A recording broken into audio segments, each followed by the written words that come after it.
listening to Radio Sputnik. Telling the untold. Welcome to the Open University of the Airwaves with George Galloway. Only on Sputnik Radio. Ho, ho, ho! Hope you had a happy Christmas. As happy as you could in the circumstances. Of course, hope you got everything in your Christmas stocking that you were hoping to find. Like Brexit, for example. Like Boris Johnson's Brexit deal. Or would you have preferred to go over the cliff for a no-deal Brexit? Or would you prefer that we scrapped it altogether? That's the subject, in fact, of my opening poll, which is doing rip-roaring trade now. You can vote on my Twitter feed. Or were you hoping for Joe Biden in your Christmas stocking? Well, you've got him, but for how long? How long before President Kamala Harris? Who's she? Does anyone know anything about her? No one's ever cast a vote for her, but she will soon be the most powerful person in the entire world. And what about the Oxford University inoculation, the vaccine being rolled out from January the 4th, record quick time? What could possibly go wrong or right? Anyway, you've come to the right place for rumbustious debate. Fasten your seatbelts. This is rock and roll radio with pictures. It's the mother of all talk shows. Radio Sputnik. We speak your language. The mother of all talk shows. The only education you can get for free.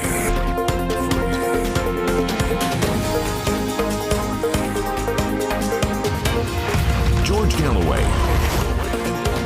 This is Radio Sputnik. And this is London, but coming to you, of course, all over the world, thanks to the wonders of the internet and SputnikNews.com. We're on crystal clarity, really, on FM, but only in the Washington, D.C. area. 105.5 are the magic numbers there. But we are on AM throughout the United States, from burning city to burning city. Or you can listen all over the world on SputnikNews.com. But if you are one of the more than 500,000 people every week who watch as well as listen to the show, then please listen to this. If you're watching on Facebook, either my own Facebook page or RT's multiple Facebook pages, please share with all of your followers, all of your friends on Facebook. And if you're watching on YouTube, if you're doing so on my YouTube channel, kindly subscribe, entirely free of charge, as indeed is the whole show. There's no tuition fees in this global university of the airwaves. You can watch on my YouTube or on RT's multiple YouTubes. You can watch on Twitter and on Twitch, but sadly not this week on Instagram. My apologies to the Instagrammers. Just a slight technical hitch. Now, as I said at the beginning, I hope you had as merry a Christmas as you could in the circumstances. We certainly did in our new home in Scotland. It was simply divine. And of course, we had to lock down immediately afterwards, as now many millions of people have had to do in the wake of Christmas Day. And we may be here for some time. It may be 3 weeks. It may be many more than 3 weeks. I sense that it's beginning to get to people. That's my take from conversations with people and online, that the weariness now and anxiety has begun to trouble people greatly. So it must be good news, mustn't it, that the Oxford University vaccine, that's a second vaccine in Britain, is going to be rolled out in just a few days on January the 4th. And they're hoping to vaccinate 2 million people very quickly indeed. I must say I fancy the Oxford University one rather more than the first one on the market. Everybody knows I fancied the Sputnik 5 most of all, but I've been unable to get that because, well, I'm not in Russia and they can't bring it in here without state permission, British state permission to do so. If we were in China or in Russia, tens of millions of us would already have been vaccinated. It's going to be the only way, it seems to me, for us to emerge from the hell that has been 2020. Those of us, mercifully, who have escaped it, know of others who have not. Others who have been desperately ill, others even who have perished. Britain has lost nearly 90,000 extra people in the year 2020 than the annual average of deaths. That cannot be separated from the coronavirus. It doesn't mean that every one of those died of the coronavirus. Actually, many people are dying because of the coronavirus indirectly, because they cannot get the treatment they would otherwise have got. Might not even go to the doctor when they might have. Certainly may not have gone to the hospital when they could have. And the toll on people's mental health, including suicides, is now grim and considerable indeed.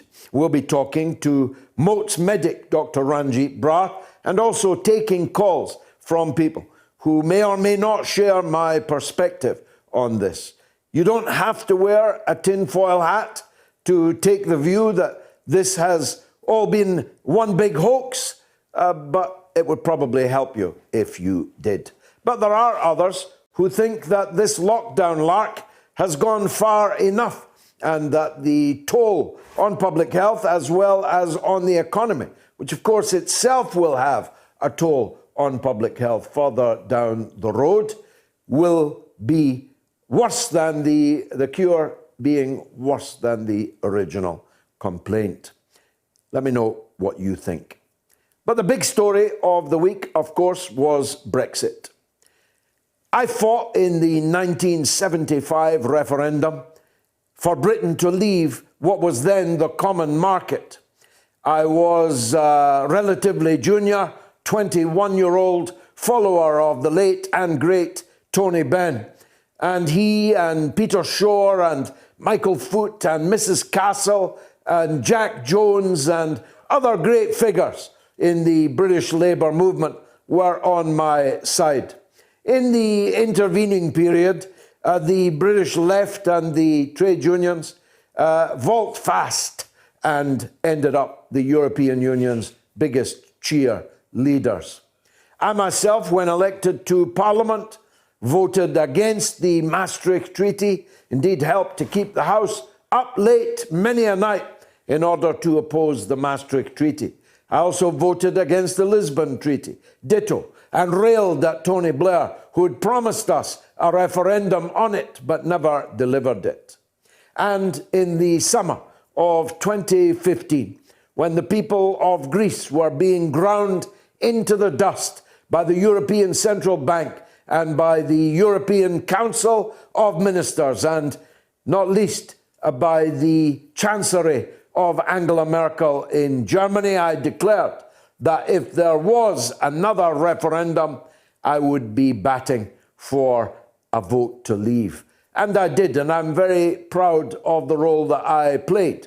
I was given the job of concentrating on the immigrant communities, ethnic minority communities in Britain, and more than 30% of them voted for Brexit, giving the lie to the idea that somehow you had to be a white racist in order to want to leave the European Union, which would have been a surprise to all those in the dinghies coming across the Mediterranean Sea and being turned back at Fortress Europe if they did not sink into the drink on the way.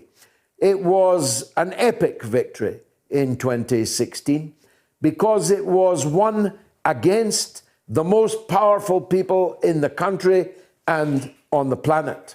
The President of the United States, no less, Barack Obama, weighed in against us. past prime ministers, although I hope people have learned by now that nobody loves past prime minister. Tony Blair, John Major. Imagine dragging them out, imagining that that would somehow positively influence us to vote to remain in the EU. And the truth of the matter is, a country in which a huge proportion of the people were worse off in real terms in 2016 than they were when we joined the European Union in 1973, we're never going to give a thumbs up to the status quo, which had deleteriously affected their lives in so many ways.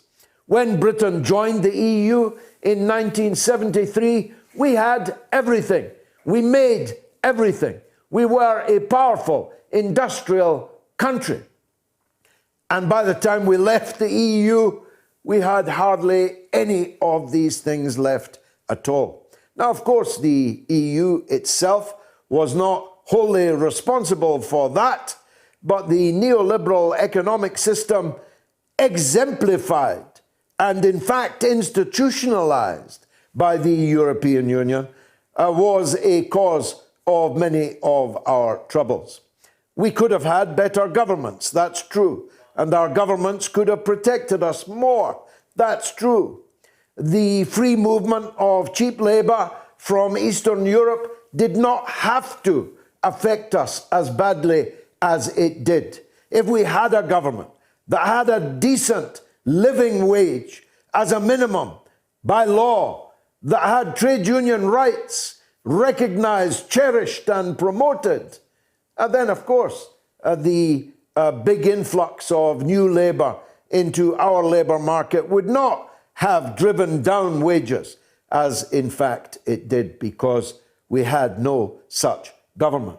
If we had had a government that protected and built up our public services, then the impact of those public services of millions of EU citizens would not have been as grave as it was, but we had no such government. So the people voted entirely rationally, despite all the insults of the Waitrose, soft shoe shuffle brigade, that we were all racists, empire loyalists, nativists. No insult was left spare. The truth is, the mass of the working class in Britain voted for Brexit, and for entirely rational reasons. Now, you know my view.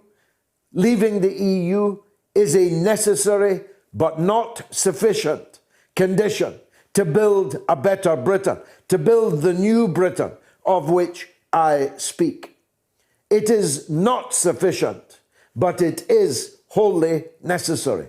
And now, despite the shortcomings of Boris Johnson's deal, we have a chance to do so. As John Lennon said, war is over if you want it. Brexit can build a new Britain if you want it. And if you want it, you have to fight for it and you have to vote for it. But if you do, then you can have it. And that's the mindset with which I go into Brexit Britain 2021. Boris Johnson's deal is not ideal, but it's better than what Mrs. May tried to get us to accept. It's a more real Brexit than the brino the Tories tried to foist on us before, but it has significant shortcomings, particularly one that I must mention in the time left available to me. By agreeing in Boris Johnson's deal broadly to accept the same competition policies as the EU has insisted upon, we have lost the opportunity to decisively intervene in the British economy with state aid, with public ownership, with state direction of investment. Not entirely, and I'll still be fighting for it, but by accepting that it could go to court if, for example, the British government decided to support our fishing fleets, rebuild our coastal communities with massive market-altering British state investment. That could end up in court, and not a British court either. If we decided, as we should, that for strategic purposes, Britain must have its own shipbuilding industry. We are an island, after all. In case anyone tries to blockade us, including blockade us from buying new ships, we must be able to build our own ships. And the state must have the right to prefer British-built ships, British-built steel, British-built cars, British-built goods. The state must have that right if we are to be an independent state, mustn't it? Well, according to Boris Johnson's deal, those rights are now heavily circumscribed. If I was in Parliament on Wednesday, I myself would vote against the deal. But I can well understand that a substantial majority of the MPs are going to vote for it, with the exception of the SNP, who are completely opposed to a no-deal Brexit. I'm dizzy hearing them say so, except they're going to vote for it in Parliament on Wednesday. I'm not making that up. One of many, many, many, many vagaries of the Scottish National Party's case for breaking up this small island, which on January 1 will be an independent country, but one with a free trade deal with the European Union. They're then going to have to argue for leaving the British single market and not being allowed in for many years into the European Union's market, with which the rest of the UK has a free trade deal. In my view, intellectually at least, it kills the case for separatism stone dead. We'll see what happens in May. Now, of course, there are many, many more stories than Brexit and the coronavirus. One of those is unfolding in the United States, where Donald Trump has lost the battle to stay on in the White House.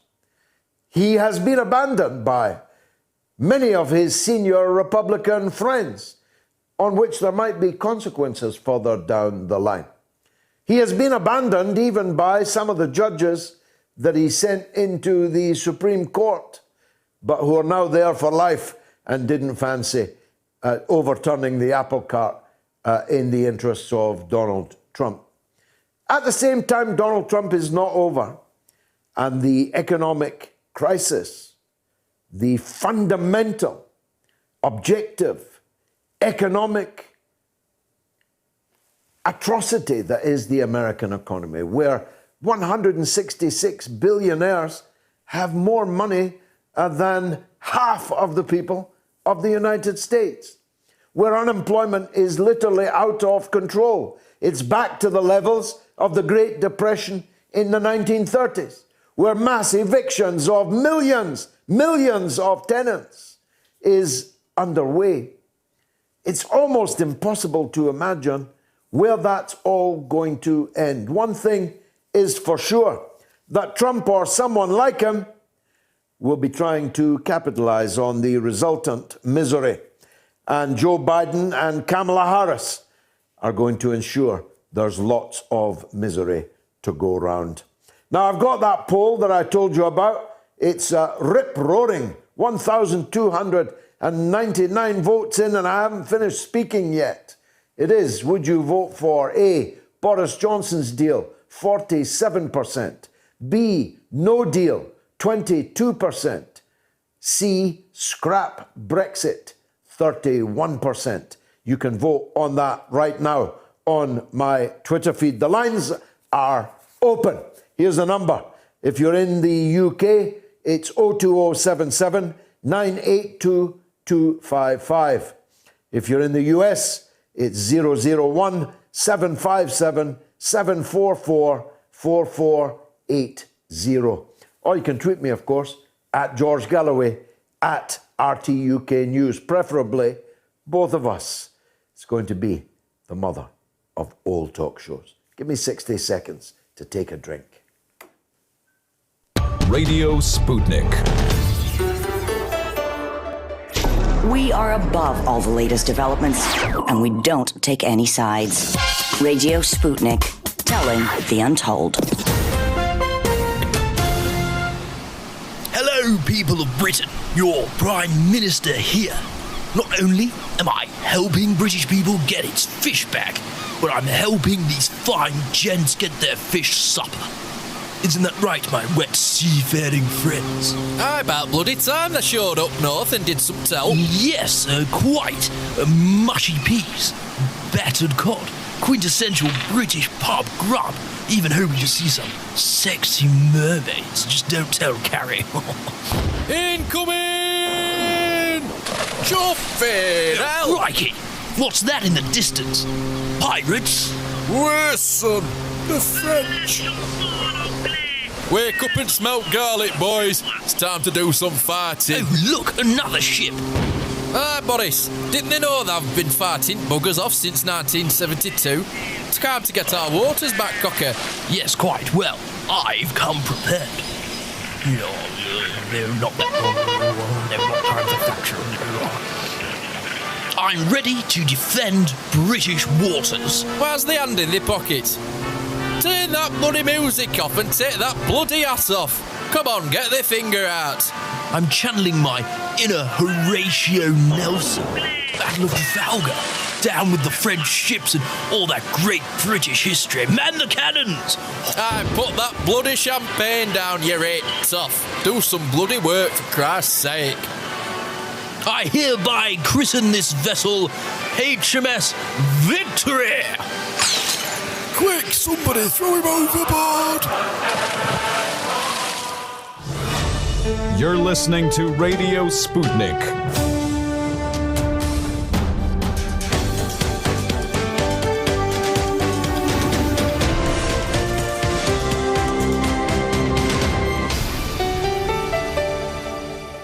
The mother of all talk shows. Join our faculty of legends, contributors, and callers. Everyone is welcome. Now, the thing about us is, when we get on a story, we never let it go. We're like a dog with a bone.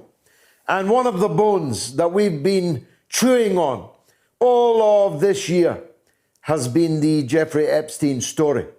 Or should I say the Jeffrey Epstein, Ghislaine Maxwell story? Or should I add in all the multifarious and some of them nefarious connections of the Ghislaine Maxwell, Jeffrey Epstein axis? What were they doing? What was it really all about? What first attracted such powerful men as Bill Clinton and Prince Andrew to the wretched paedophile and sex offender Jeffrey Epstein? Was it his choice in art and sculpture? Was it his high level of culture? Or was it the fact that there were lots of extremely young, many vulnerable, many far too young for the hideous fate which awaited them at the hands of Jeffrey Epstein? And one of the people we've been following throughout this story is Conchita Sarnoff. She is the executive director of the Alliance to Rescue Victims of Trafficking. And she's working hard on the Epstein case and on many, many other issues connected to this vile, evil trade of the trafficking, usually of young girls. And I'm glad to say Conchita joins us now on the mother of all talk shows. Conchita, welcome back to the mother of all talk shows. Very nice to see you again. It might have been a half-decent Christmas for us. I doubt if it was for Ghislaine Maxwell. She's still behind bars. Start off by describing what she's facing now, will you? Yes, well, thank you, George, for inviting me back on your show, and Merry Christmas, Happy Holidays to all. Thank you. I think Ghislaine is obviously having a difficult time, to say the least, remaining in prison. Unexpected, certainly for her, unexpected for her lawyers as well. And as you know, about a week ago, Jean-Luc Brunel, the third of that trafficking ring that Epstein had organized, the third most important, I think, trafficking ringleader, was also arrested. So all three of them, within a span of 10 years since I wrote the book, are now behind bars. One is apparently dead, and the other two are in jail. Now, just explain to viewers who are not following this as closely as you and I, Jean-Luc Brunel, who was he, who's got him, and for what? Certainly. Jean-Luc Brunel is a French modeling agent who was very friendly and was a business associate of Jeffrey Epstein. Epstein invested $1 million to open MC Squared, a modeling agency headquartered in Miami, Florida, in South Beach, Florida. And Epstein, Ghislaine Maxwell, and Brunel were not only very close personally, they were the center of this trafficking operation, because you see, using a modeling agency as a foil, it is very easy to traffic children across state lines and across the globe. And as I had been writing to Congress since 2010, there are no laws, certainly not in the United States, that prevent a modeling agency from trafficking children, something that is desperately needed across the globe, certainly in the United States. So by Epstein investing $1 million, Brunel was able to open a modeling agency with 3 offices, one in South Beach, one in Tel Aviv, Israel, and the other in New York City. And using those legitimate instruments, he would not only have women, girls, underage girls, cross borders, he would also be in an ideal position to look for the type of girls that Epstein wanted to exploit, and also that Ghislaine wanted to exploit. So it was a very, very easy operation for the 3 of them, and that lasted many years. Now, Epstein himself said that Brunel had supplied more than 1,000 women to him, that he had slept with more than 1,000 women sent his way by Brunel. The French police arrested him at Charles de Gaulle Airport. He was about to board a flight to Senegal, which is nice this time of year, but that was probably not the reason that Brunel was trying to fly there. It's a notoriously difficult place for France to extradite people from, as they found out this year in some high-profile cases. So he was clearly trying to flee. Maxwell and him are now behind bars. It remains to be seen what the final outcome of the trials is likely to be. But so far, I'm going to hazard a guess here, the progress so far has confounded those who said that Ghislaine Maxwell and Brunel were too powerful to fall. They were too powerful. They would never spend a day in jail. Well, George, may I add, I don't believe that Brunel was ever powerful. In fact, he sued Epstein in a mock lawsuit last year, as if to show the world that he was completely against what Epstein had been doing all along. I mean, it was obviously a fake, probably engineered by Epstein himself. But Brunel was never powerful. And Ghislaine, the power that she carries is simply by way of names that she knows not only silenced the media for years, but also enabled her and Epstein to operate the trafficking ring. So the power that Ghislaine Maxwell holds today, the cards that she holds, are simply in the form of names of politicians, mostly US politicians, some British, but mostly US politicians, that enabled, took campaign funding from Epstein and from her. And we all know pretty much their names. It's not only written in my first book, Trafficking, it was also written in my Daily Beast 6-part series back in 2010. So that's the power that she holds. Will she remain alive? Well, the same agent who told me in 2019 that Epstein would be killed in jail, and he told me this 3 days after Epstein was arrested on July 6, 2019, that very same agent said to me this year when she was arrested that she will live to stand trial. I don't know what he knows, but obviously he was right on the first. So I'm assuming he's going to be right on this second arrest as well. So what would be her use to the prosecuting authorities? That she remained tight-lipped about the rich and powerful, or that she sang like a canary? Which do you think? No. Well, the prosecutors, I don't know. It's so political, George. You know, we are living in highly political times, as I'm sure you know. So it all depends what politics the prosecutors believe in. You know, most of the politicians fall into one political party, those politicians that enabled and silenced the media. They fall into one specific political party. Whereas the politicians who pardoned Epstein in 2010 and agreed not to allow Ghislaine Maxwell to be part of that non-prosecution agreement fell into the other party. So they're both guilty in very different ways of enabling Epstein's child trafficking ring and of protecting him and Maxwell and Brunel, as far as I'm concerned. So this is all very political. If they want those politicians exposed, they will want Maxwell to sing.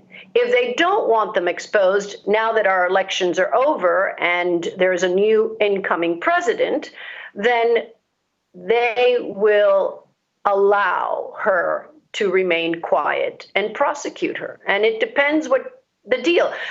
In the United States, you know, there is such a thing as a plea bargain. And that's what Maxwell is managing right now, her plea bargain. What she can say, what she's going to withhold, and how much time she's going to get withholding certain information. And by withholding that information, she is protecting politicians. That's what she's doing. Politicians and royals, as you said, there are British people involved in this. Well, but as you know, there isn't even an investigation in the UK. So the strange thing of it all is that you don't have an investigation into Prince Andrew in the UK. There is no investigation. There's actually no investigation into Ghislaine Maxwell. Only France, only in Paris, are there two open investigations. One, obviously, against Jean-Luc Brunel, and the second against Maxwell, because she is also a French citizen. But there is no investigation, certainly not in the US, not in the UK, and not in France, against Prince Andrew. Is that not partly, at least, because the age of consent here is lower than it is in the United States, and the woman that he says he doesn't recall ever meeting, couldn't have danced with, because he doesn't sweat ever since the Falkland War, and she described dancing with a sweaty man, a man who was in any case having a pizza in Pizza Hut in Dorking at the time. But the only Was it Dorking? Have I got that wrong? Woking. Woking. I always get these two places wrong. Woking. The girl that he's accused of having sex with was over the age of consent in Britain, but under the age of consent in the United States, and of course had been trafficked out of the United States, across state lines, across international boundaries. But would Prince Andrew have been committing an offence if he had, God forbid, ever slept with that girl here in London?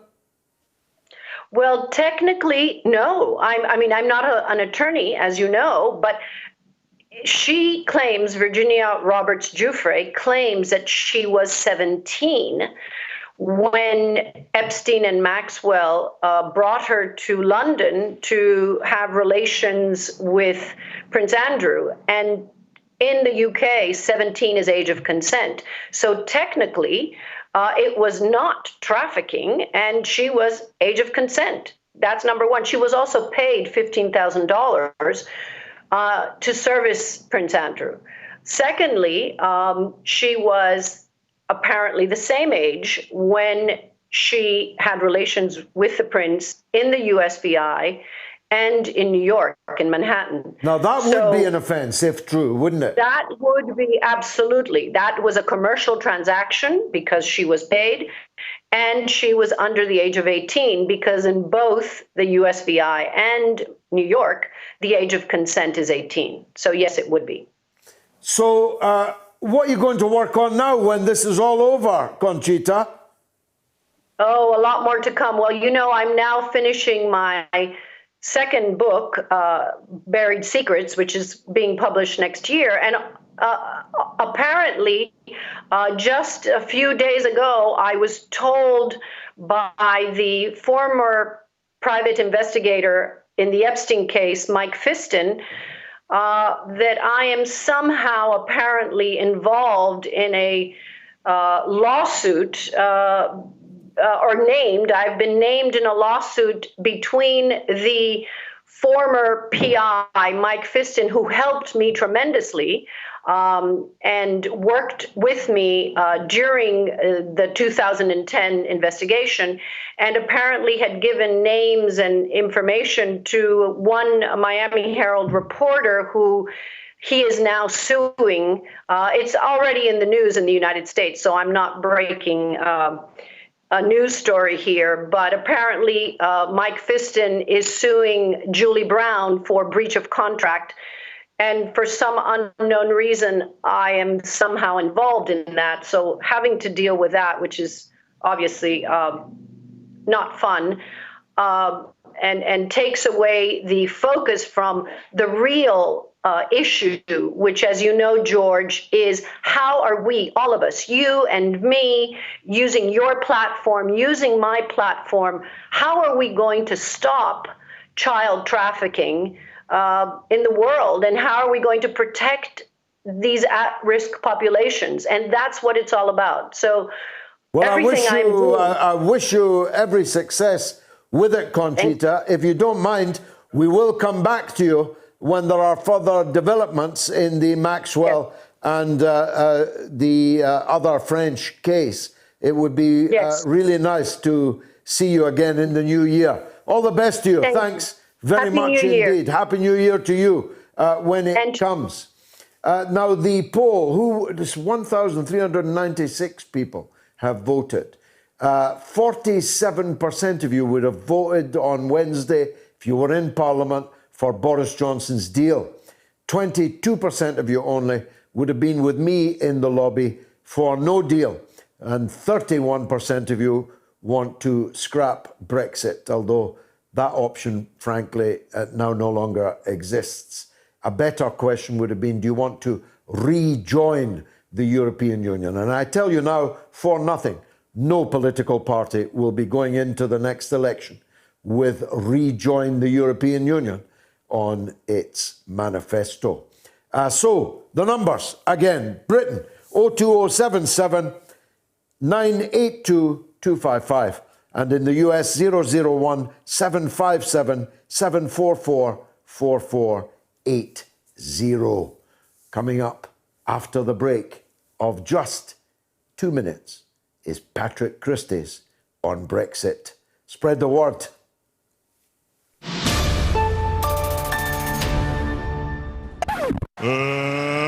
Let's get ready to rumble! It has filled our hospitals. It has killed 400 doctors, nurses, and care home professionals. Friends of mine have died of it. So what exactly are you on here telling me? That it's not infectious? I'm not sure. Tell us what you think. Don't be coy, Roy. Well, I'm going to quote Doctor, and he said that the pandemic was over a long time ago in a video, an unlocked video, and it's going around right now. You know, you can watch it for yourself. You guys are always doing your research on the internet. Look. Okay. Yeah, see, you have got a point of view. You are being coy, Roy. You come on here playing the daft laddie. I just saw something on the government's website. Something I can choose between Ben in Hull on YouTube, or I can trust the doctors and the medical authorities. I can trust them, or I can go with wee Ben. I mean, I'm not. Wee Ben on YouTube. Am on the Gov website. Well, what are you saying? These are statistics. Tell us then. Look, you started out by saying COVID was not an infectious disease. Are you really saying that? Are you really saying that, Ben? Ben, stop being silly. Are you really saying that the coronavirus 19 is not infectious? Ben, are you really saying that? I'm repeating what has been stated on the government website. But I already explained to you that it was otherwise thus classified. It is a public health emergency. Aren't you aware of it? Don't you know the cost we've paid of it? Don't you know how many people have died? How many people are sick? How many doctors and nurses are dead now in the cold earth, fighting something that you're on the radio telling me doesn't exist? I have no longer any patience for this kind of juvenile nonsense.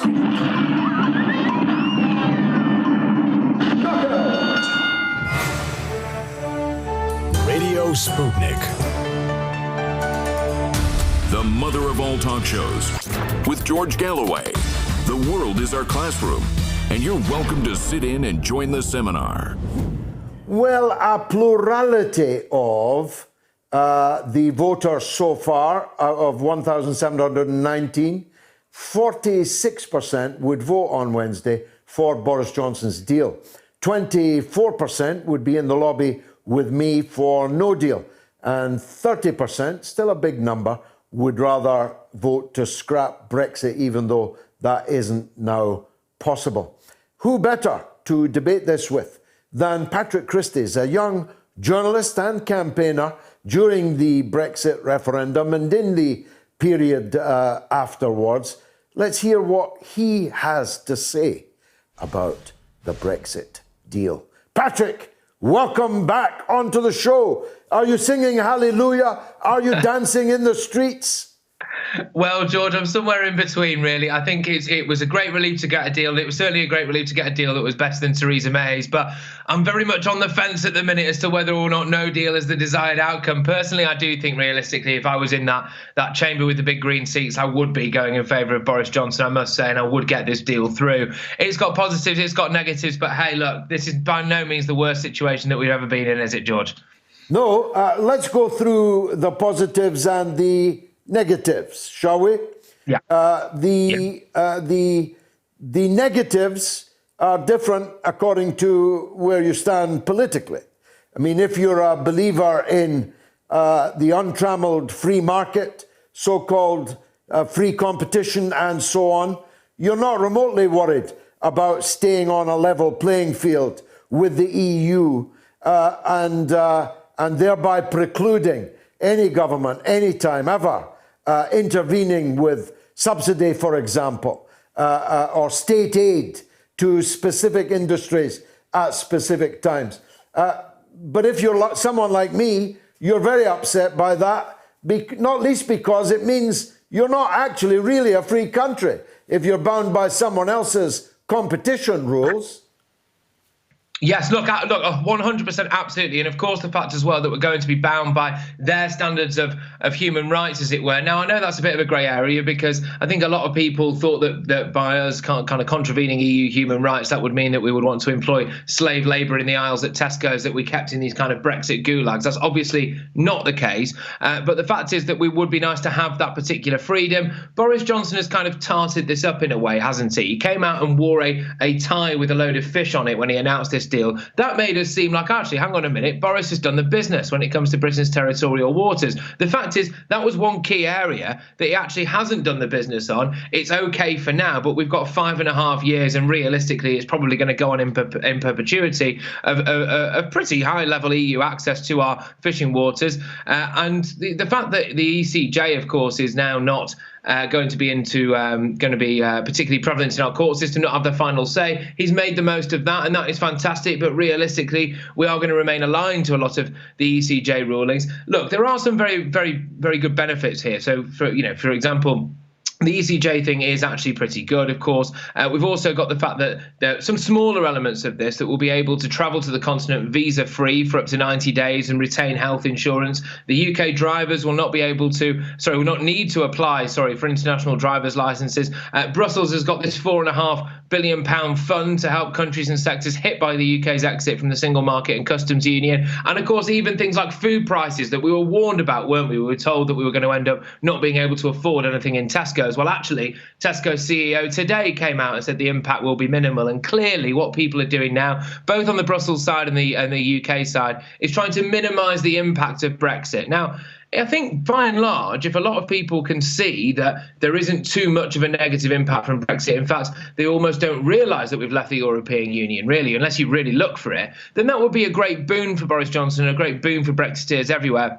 Because we were all told, weren't we, that this would be absolute carnage. And so there are good things. But of course, Boris Johnson has, like I've said, tarted it up a little bit, hasn't he? Well, what about, speaking of tarts, what about the ERG? What are they going to do on Wednesday? Can Boris count on all the Tory MPs?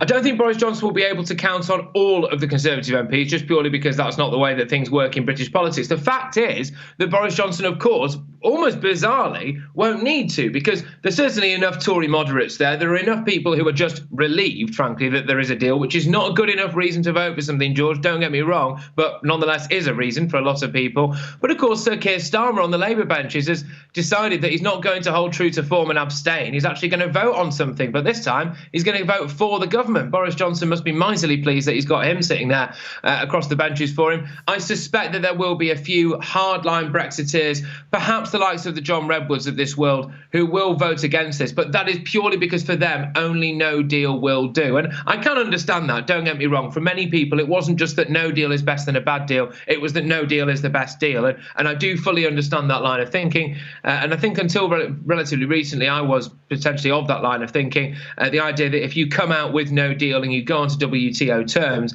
and then you just renegotiate from there on in and renegotiate on more of a level playing field, frankly, as an independent sovereign nation, as opposed to one that's still got the tentacles attached to the European Union. I can see the logic behind that, don't get me wrong, but I'd be amazed if there was more than essentially a handful of Tory MPs that voted against this. Yeah, I mean, someone like you with a future ahead of you'll at least have a chance of getting into the government. If you back the deal. John Redwood is way past that. Well, let me ask you this.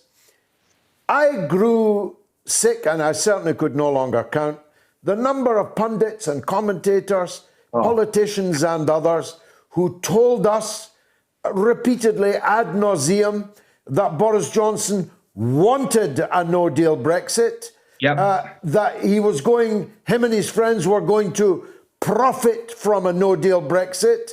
It was going to be a hedge fund owner no-deal Brexit. They were all just talking through their hats, weren't they?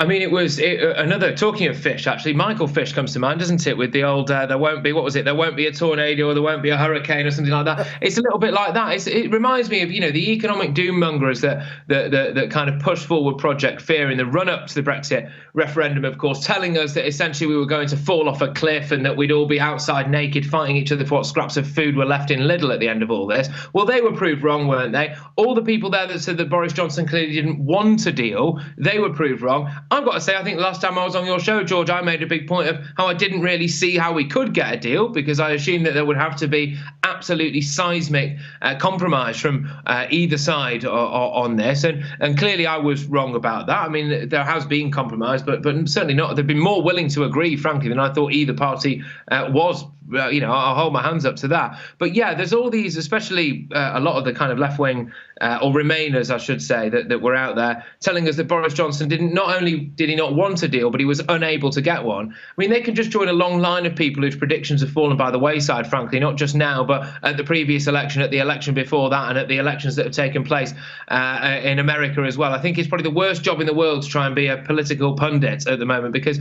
you simply probably will not get it right. But Boris Johnson clearly surprised a lot of people. I think especially in the case of the Scots and Nicola Sturgeon, who I'm sure is somebody who's, I was going to say, very close to your heart, George, but I think in quite another way there.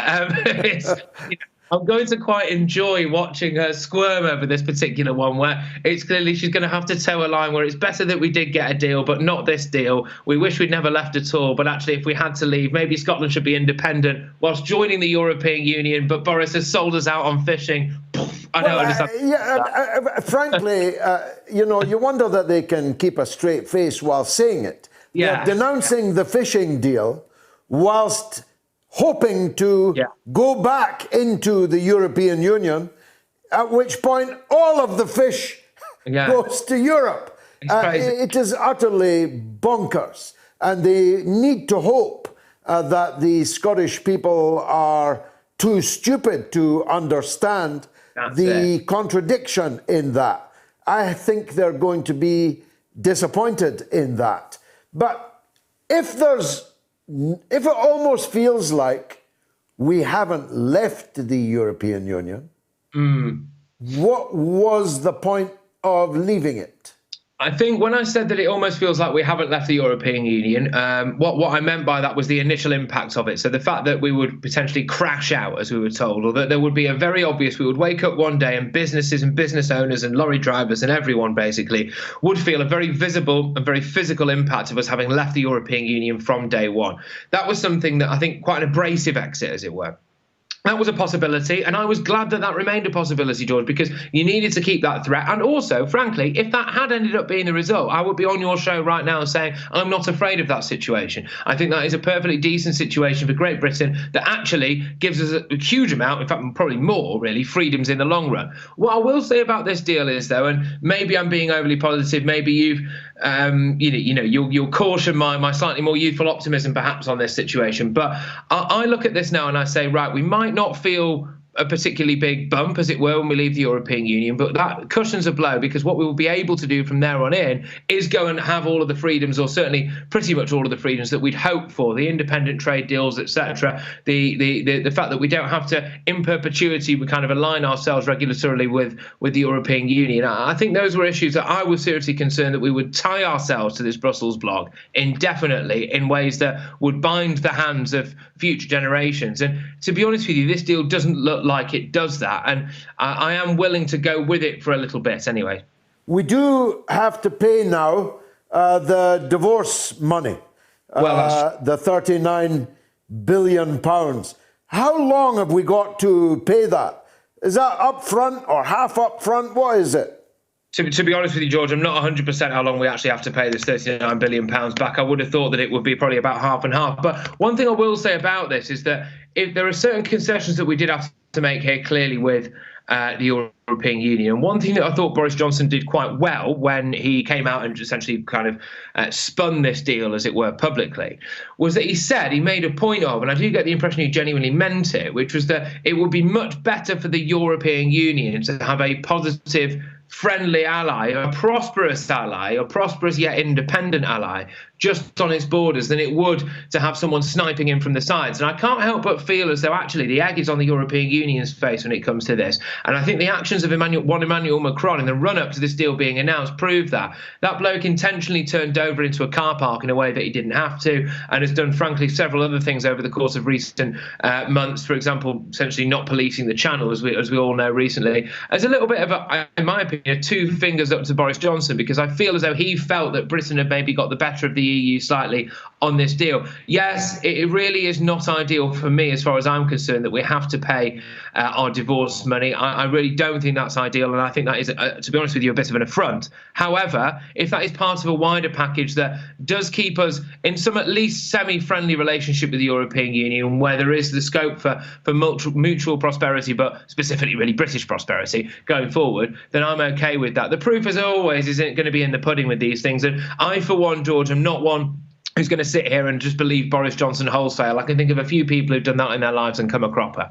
Well, it began with de Gaulle saying non, and it ended with Macron saying non, and in ways which, as you say, were briefly but very unpleasant indeed. The snarling up of the border just being one of them. But people have underestimated Boris Johnson, haven't they? They said he could never get a withdrawal agreement through the House, and he did.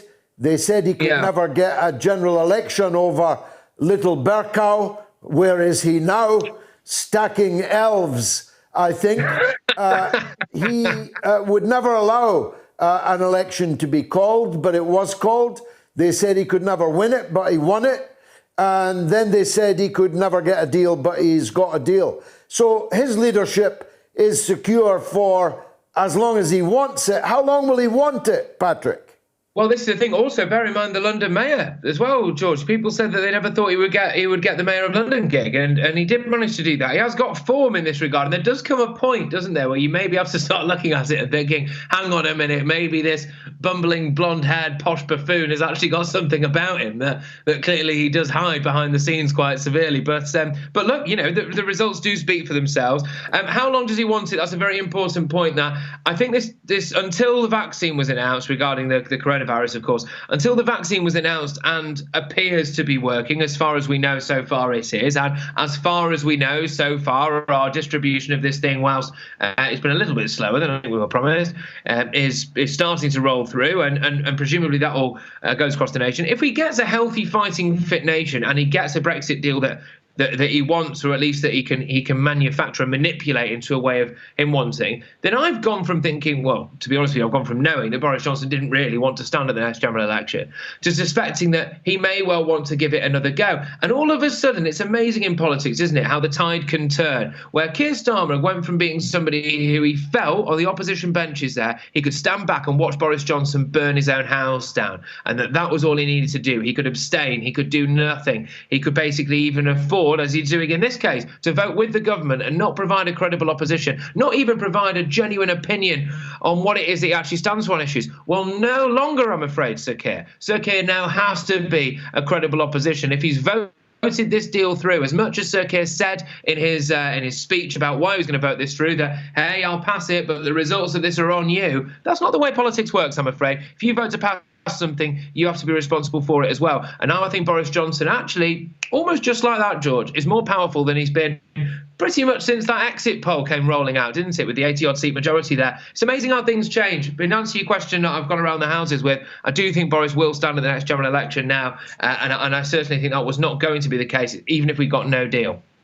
Patrick Christys, as always, a pleasure to see you. Thanks very much indeed for joining us. So would you vote on Wednesday, if you were in Parliament, for Boris Johnson's deal? 45% of you would now. No deal, 25%. Scrap Brexit, 30%. You can still vote for another 45 minutes or so on my Twitter feed at George Galloway. Now, coming up after the break, it's the one and only, and I mean the with capital THE, Professor Richard Wolff, Professor of Economics I think, the cleverest man in America. But first, it's the news with Jamie Lowe. The mother of all talk shows. The only education you can get for free. Radio Sputnik. We speak your language. Find us at SputnikNews.com.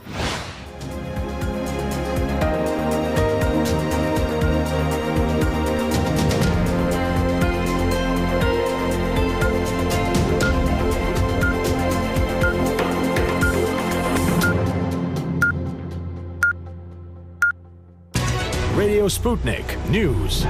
Britain's Prime Minister Boris Johnson has vowed to focus on levelling up the country and spreading opportunity after securing a post-Brexit trade deal on Christmas Eve. He said the deal would provide new legislative and regulatory freedoms to deliver for people who felt left behind. But fishermen's leaders have accused him of caving in and sacrificing their interests to reach the agreement. Labour called it a thin deal that needed more work to protect UK jobs. The agreement was reached after months of fraught talks on issues including fishing rights and business rules. MPs will vote on the deal in Parliament on December the 30th. Scrutiny of the treaty began in earnest yesterday morning when the 1,246-page document was officially published, with Conservative Eurosceptics among those promising to pore over the details. Johnson admitted that the deal perhaps does not go as far as we would like on financial services. From the end of the transition period on the 31st of December, financial firms including banks and insurers will not be granted automatic access to EU markets. They will have to be deemed by Brussels to be governed by rules as robust as within the bloc. Gusts of more than 100 miles per hour have been recorded as Storm Bella continues to bring heavy rain and high winds to large parts of the UK. The Needles on the Isle of Wight saw gusts that reached 106 miles per hour. The Met Office has issued yellow weather warnings for snow and ice, meaning disruption is likely for parts of Wales, northwest England, Scotland and the whole of Northern Ireland. A series of avalanches in Iran have killed at least 10 climbers, according to state television. 7 others are missing. Rescue teams were reported to be searching for the missing people after the avalanches struck 4 different areas in the mountainous region north of the capital Tehran on Christmas Day. Emergency crews were using helicopters to search for those missing and injured. Strong winds and snowfall led to what were rare avalanches in the Alborz mountain range, which is popular for hiking and climbing. The range, which towers over the capital city, is popular with climbers and skiers, but in the past few days has seen treacherous weather. The European Union is launching a coordinated vaccine rollout to fight COVID-19 in what the bloc's top official says is a touching moment of unity. European Commission President Ursula von der Leyen said on Saturday the Pfizer-BioNTech vaccine had been delivered to all 27 member states. Some countries started administering the jabs on Saturday, saying that they were not prepared to wait another day. The aim is for all adults to be vaccinated by the end of 2021. Some countries have called on doctors and nurses to come back from retirement to help with the vaccination effort, while some have trained people from other occupations to assist. The EU nations have recorded at least 16 million coronavirus infections and more than 336,000 deaths, although real numbers are likely to be higher due to limited testing, particularly early on in the pandemic. Millions of Americans have temporarily lost their unemployment benefits after President Donald Trump failed to sign the COVID relief bill into law. US President-elect Joe Biden had warned of devastating consequences if Trump continued to delay the signing, but the Saturday deadline has now passed. Unemployment benefits and a ban on evictions will be affected. The package, worth $900 billion, was approved by Congress after months of difficult negotiations and compromises. The bill includes a payment of $600 to Americans earning less than $75,000 a year. However, Trump says he wants Americans to receive $2,000, but Republicans in Congress refuse to agree the change. In a tweet late on Saturday evening local time, Trump again defended his position on the issue, blaming China for the coronavirus outbreak. An estimated 12 million Americans who've been laid off are set to receive their final unemployment payment for the week, ending this weekend. This apparently has not harmed Trump's popularity with his electoral base, though. A new Gallup poll found that 87% of self-identified Republican voters approve of Trump's job performance. Trump's election loss should, in theory, lead to a power vacuum in the Republican ranks. The last person to win a major party nomination after losing a presidential election was Richard Nixon in 1966, and the last president to do it was Grover Cleveland in 1982. The data confirms that Trump is in a uniquely strong position to maintain his control over the party, and he remains frontrunner for the 2024 Republican nomination for president. People suffering from long COVID are reporting a strong smell of fish, sulphur, and a sweet, sickly odour as further symptoms of the virus emerge.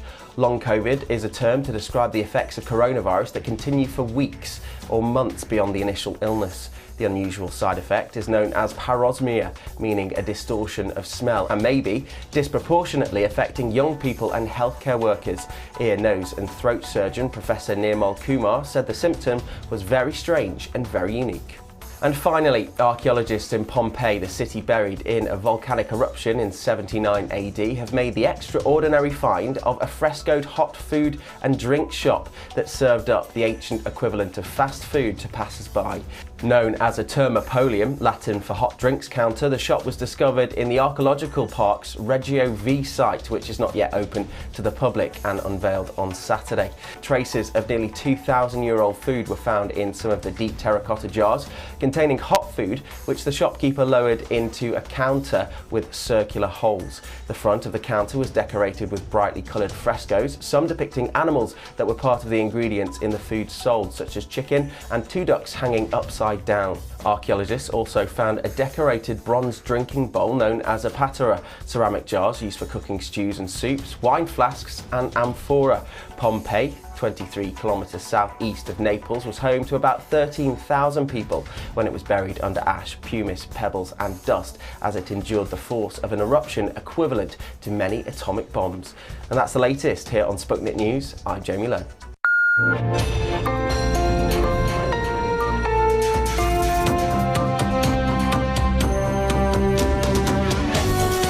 You're listening to Radio Sputnik. Telling the untold. Welcome to the Open University of the Airwaves with George Galloway. Only on Sputnik Radio. Well, as you've just heard on the news, Donald Trump may be down, but he's not out.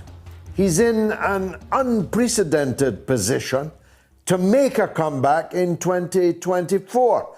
Although he really needs to lose a few pounds and maybe go bare-chested on the back of a horse like President Putin. That might show the people that he is made of the right metal to go again in 2024 and serve a term until 2028. But politically speaking, he's in rude health. He got the second highest vote in the entire history of the United States elections. Joe Biden got the biggest vote by far and away, although virtually no one wants to listen to him. No one wanted to come out and see him. No one wanted to hear what he had to say, and he's not likely to be there for long in any case. But long enough. And him and Kamala Harris seem absolutely determined to pursue the kind of economic policies, or perhaps lack of economic policies, that will create the perfect storm for Donald Trump or someone like him, a populist like him, to make a comeback. Perhaps not even in 2024, but in the midterm elections in 2022. The man who should be president of the United States, in a sane world, would be president of the United States, is Professor Richard Wolff. As any of you who've seen him on the show before already know, I'm glad to say we can welcome him back. Professor Wolff, thank you very much for joining us. I'm right, aren't I, that Donald Trump's not dead yet? No, first of all, thank you for inviting me again, George. I'm much obliged, and I really enjoy speaking with you. Thank you. He is certainly not out. He represents something much larger and much bigger than himself. You might even say that the support for him is occurring despite him more than it is because of him. And what I think it shows you, and you may have something similar in Britain, is that the anger and the bitterness of so many of the mass of the people in the United States runs so deep that he has become a symbol of their disconnection, of their suffering, of their anger, that no matter what he says or does, literally, they are with him, because the alternatives, at least as far as the major political parties, the two-party monopoly that operates in this country, as far as what the rest of them offer, these people see nothing better, and so they're staying with Mr. Trump. Well, I mean, an example was in the relief bill, wasn't it? The Democrats agreed a deal with the Republicans to give people a $600 check. And Donald Trump said, I'm not signing that. It should be a $2,000 check. That's populism, isn't it? Absolutely. He was part. I mean, it is as gross a kind of political games playing as you could possibly want. He was involved, both directly and through the Secretary of the Treasury, Mr. Mnuchin, in all the negotiations that were conducted by the Republican and Democratic leaders in both the Senate and the House for months, at least since August, on this second support bill, relief bill really is what it is. He knew exactly what they were debating, how they worked their way to the despicable compromise of $600, which would not begin to deal with the level of difficulty most Americans now face. And so he just led them on a merry chase. And as soon as they had worked their way down to 600, he could then set up to appear to be the man of largesse, just the kind of theatrical maneuver that he likes to perform. His influence on all of this ebbing each day as we get closer to the change of administrations. He's in the news again. He gets the attention. It's the kind of crudest political ploy you could imagine. Yeah, but quite effective, I would have thought, with the base. But let's talk about the new administration. How's it shaping up for you, Professor? We have a phrase here. I don't know if it got across the pond yet. Same old, same old. Yep. Repeated twice. That's what we have. This is really Obama economics number two. Half the people are literally carried over from the Obama administration, and the other half are very similar. There are really very few exceptions, I can assure you of that. These are people who have been what we here call liberal Democrats. You could call them in Europe more, think of them as center-right social Democrats, something like that. That's what we have. That's what they think. The idea of going back to a pre-Trump normal, which is what they talk about, is a fantasy. They can't do it. But here's the worst part.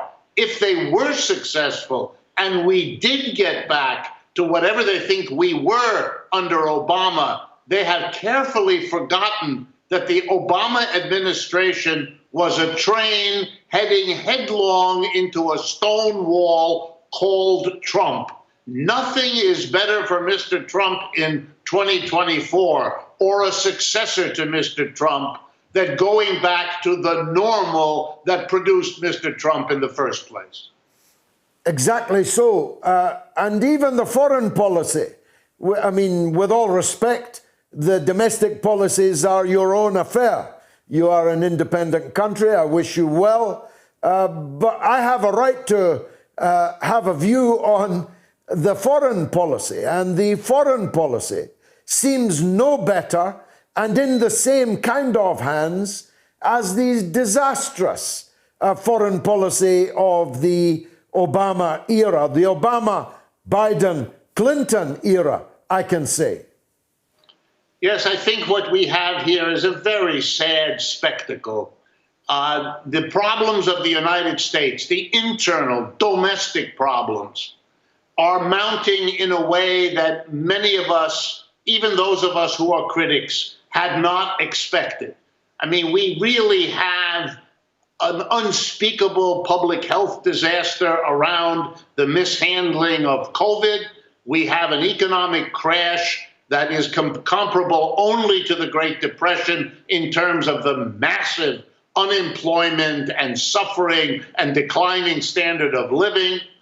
We have racial problems that have never been solved that are now coming to a head. We have the climate disaster. It really is now a situation of having avoided, evaded, postponed. They're all coming to a head.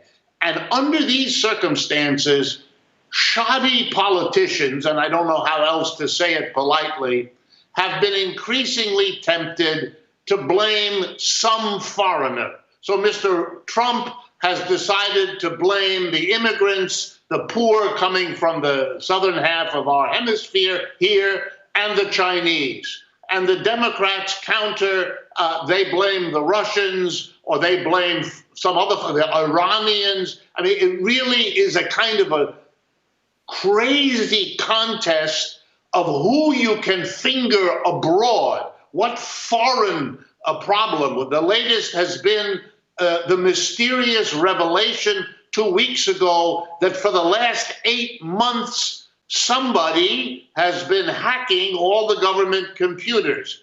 We have no way of knowing whether it's true. No real evidence has been put forward. And Mr. Republican's allies think that it's all Russians or the Chinese. The Democrats prefer Russians to the Chinese. It is a spectacle of mystery of the sort that shoddy politicians specialize in. Yes, I was going to ask you about this so-called hack. If it happened, are we being given any evidence of any damage that it did? And are we being given any evidence of where the provenance of this hack may lie?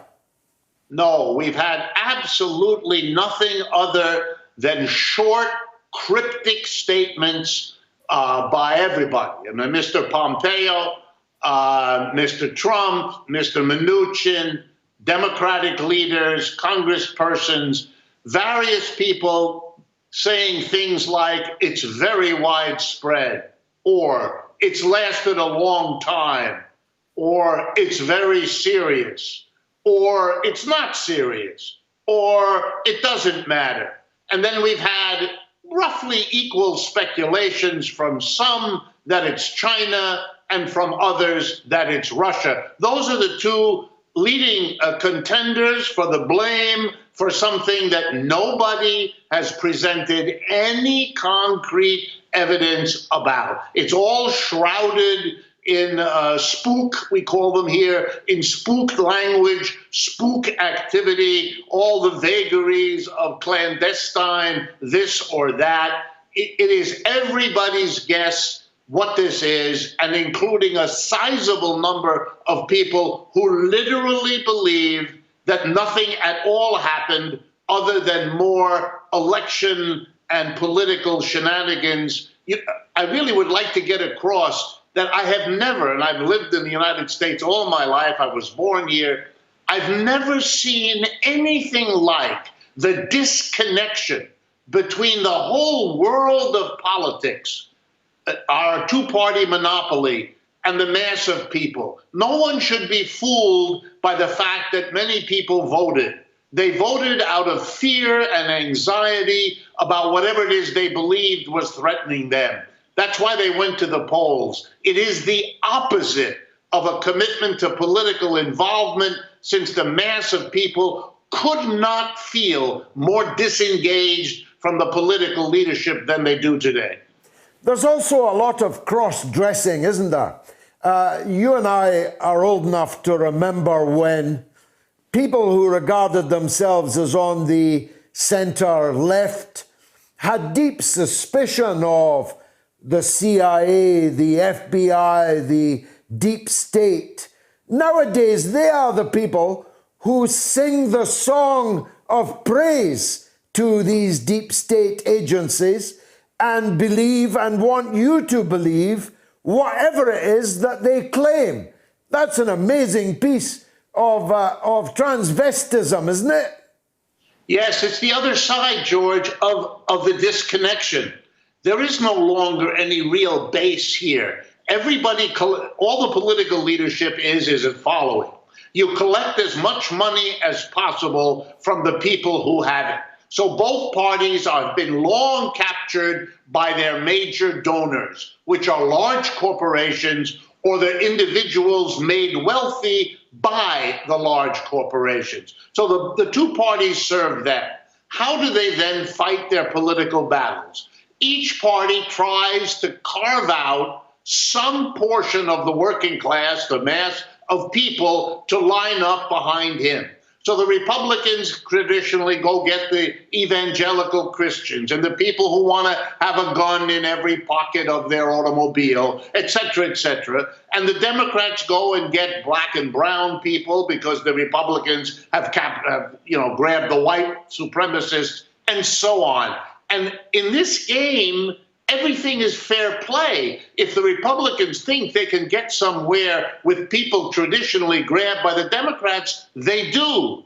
And part of the reason, and this is so important, is that it doesn't make a difference. Policy is decided at the top by the people closest to the major donors. And whether it's a Republican or a Democrat, they do what the major donors want. The rest of it really doesn't matter. So you might as well talk, if you're a Trump, about giving the masses more money.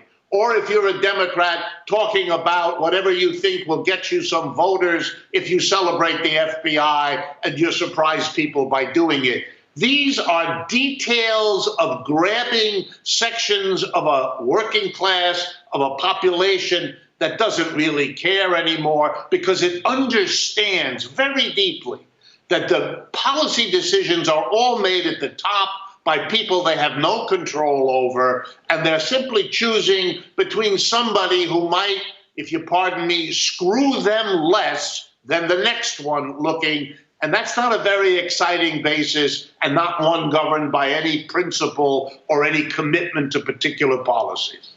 Well, look, without going off into the books, objectively, the situation you describe cannot obtain forever, can it? A system, a duality that is in reality a monopoly, which doesn't serve the interests of the mass of the people, cannot forever continue. Is there any sign of anything on the horizon that would represent a new political break from this hegemony of Tweedledee and Tweedledum? Yes, I think they are. I think we're having a number of signs.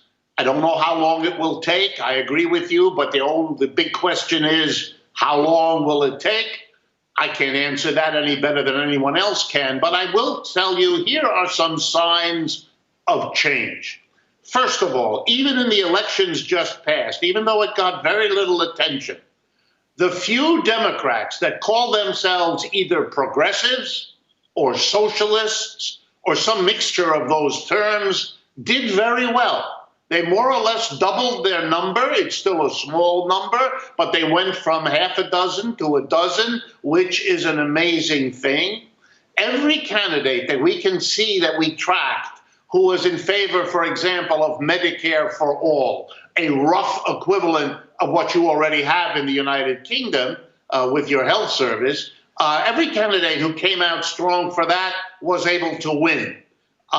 Showing people all kinds of things about policy. Movements like Black Lives Matter, have been very strong and continue to be strong, which is different from the past where they would flare up and then very quickly die down. This is not happening so much. And then on a personal note, those of us who have been critical not just of the politics, but of the more basic economic structure of the United States are now getting an audience, whether it be me or folks like me, much more often, much larger than anything that we had seen in American history for at least 30 or 40 years. So this I can tell you, consciousness is changing.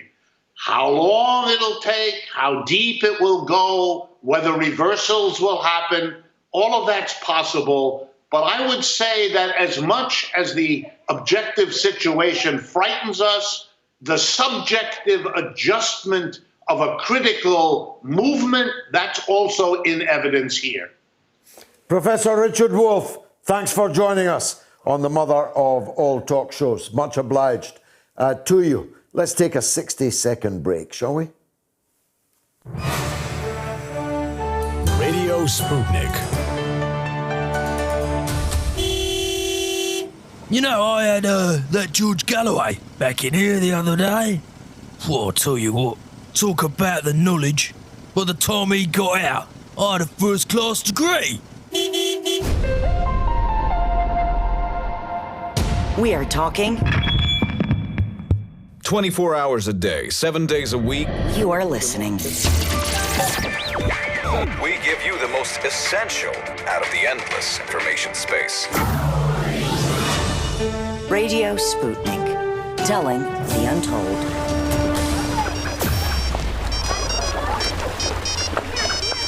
It's for you, sir. Where's the cheese pizza, Robinson? Come on, what are the public paying you for? Oh, and get another virgin colada while you're there. There's a good chap. No, who's ringing the old burner phone? Hello? How did you get this number, Ghislaine? No, that's impossible. I can't possibly fly to New York. Why? Our mummy's grounded me. Oh, yes. Starting to cut off my allowance, you know. Yes, I know it comes from the public, but she holds the strings. Oh, I've got to go. My pizza will be here any minute. I'm not sweating, you're sweating. Ghislaine, don't call again. Robinson, sir, come here with that moist towelette. It's getting a bit hot for my liking. George Galloway and the mother of all talk shows. Join us at the College of Knowledge, where there are no tuition fees. How's the poll going? Boris Johnson's deal, 44%. No deal, 25%. Scrap Brexit, 31%. 2,212 votes in. You can vote for another roughly half an hour or so, just short of half an hour. Let me read some social media. Alan says, so we pay £39 billion to not get our waters back. Great deal. And Brian says, this is it. We voted to leave. This whole deal issue was what the Remainers, who control most of the regime here, created. And Tom says, Boris has delivered, George. We're a democratic country acting democratically. And Kevin says, we take the deal and move onwards. The country needs stability after 4 years of turmoil. And Dan says, I'm no fan of the single market, but the treatment of Greece and their democratically elected government by the EU was an example of all that is rotten and was the final straw for me. Some kind of deal was always preferable, and it's now time to move on. Noel says, I wanted a no-deal situation with the EU. The UK is big and bad enough to command a WTO terms relationship. Yet Labour and the SNP might yet gift us that no deal. And Paul says, Greece tells you all you need to know about the EU. And Ghislaine Maxwell, on her, Tim says, I call lies on Ghislaine being behind bars. Maxwell is either dead or safe with Epstein. Maxwell has no mugshot and has never been seen. That's from Tim in the tinfoil hat. Carl says, I wonder if the prince is sweating yet. No, he can't sweat, actually, ever since the Falklands War. Now, this was the week that was. This is where I take a look at the 7 days that we're in history.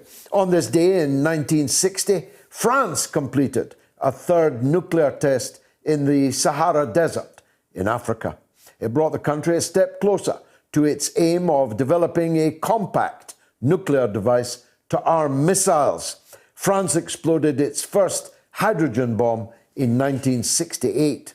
As recently as 1995, it was still testing its bombs, this time in the Pacific, despite international and, of course, local protest.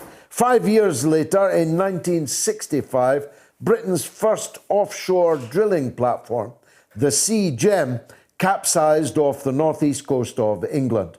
Altogether, 13 men lost their lives and 5 were injured. And again on this day, in 1985, 16 people were killed and more than 100 injured during simultaneous twin terrorist attacks at Rome and Vienna airports. Gunmen opened fire on passengers queuing to check in luggage at departure desks for Israel's national airline, El Al. The attacks were indiscriminate and started within minutes of each other. Initially, the PLO organization was blamed for the attacks, but the leader, Yasser Arafat, denounced the killings.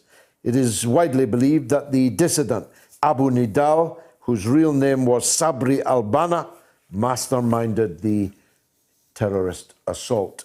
It was the historic week in 1895 that the filmmakers, the Lumiere brothers, held the first commercial film screening in Paris. Wow. Here's one close to my home, my old home, that is, Dundee. It was the 100th anniversary of the Tay Bridge disaster in 1979, when passengers retraced a fatal journey on the train from Edinburgh to Dundee, which plunged from the Tay Bridge into icy waters. They stopped short, of course, of plunging in themselves. As the poet, that's a loose description, William McGonagall put it, beautiful railway bridge of the silvery Tay, alas, I am very sorry to say that 90 lives have been taken away on the last Sabbath day of 1879, which will be remembered for a very long time.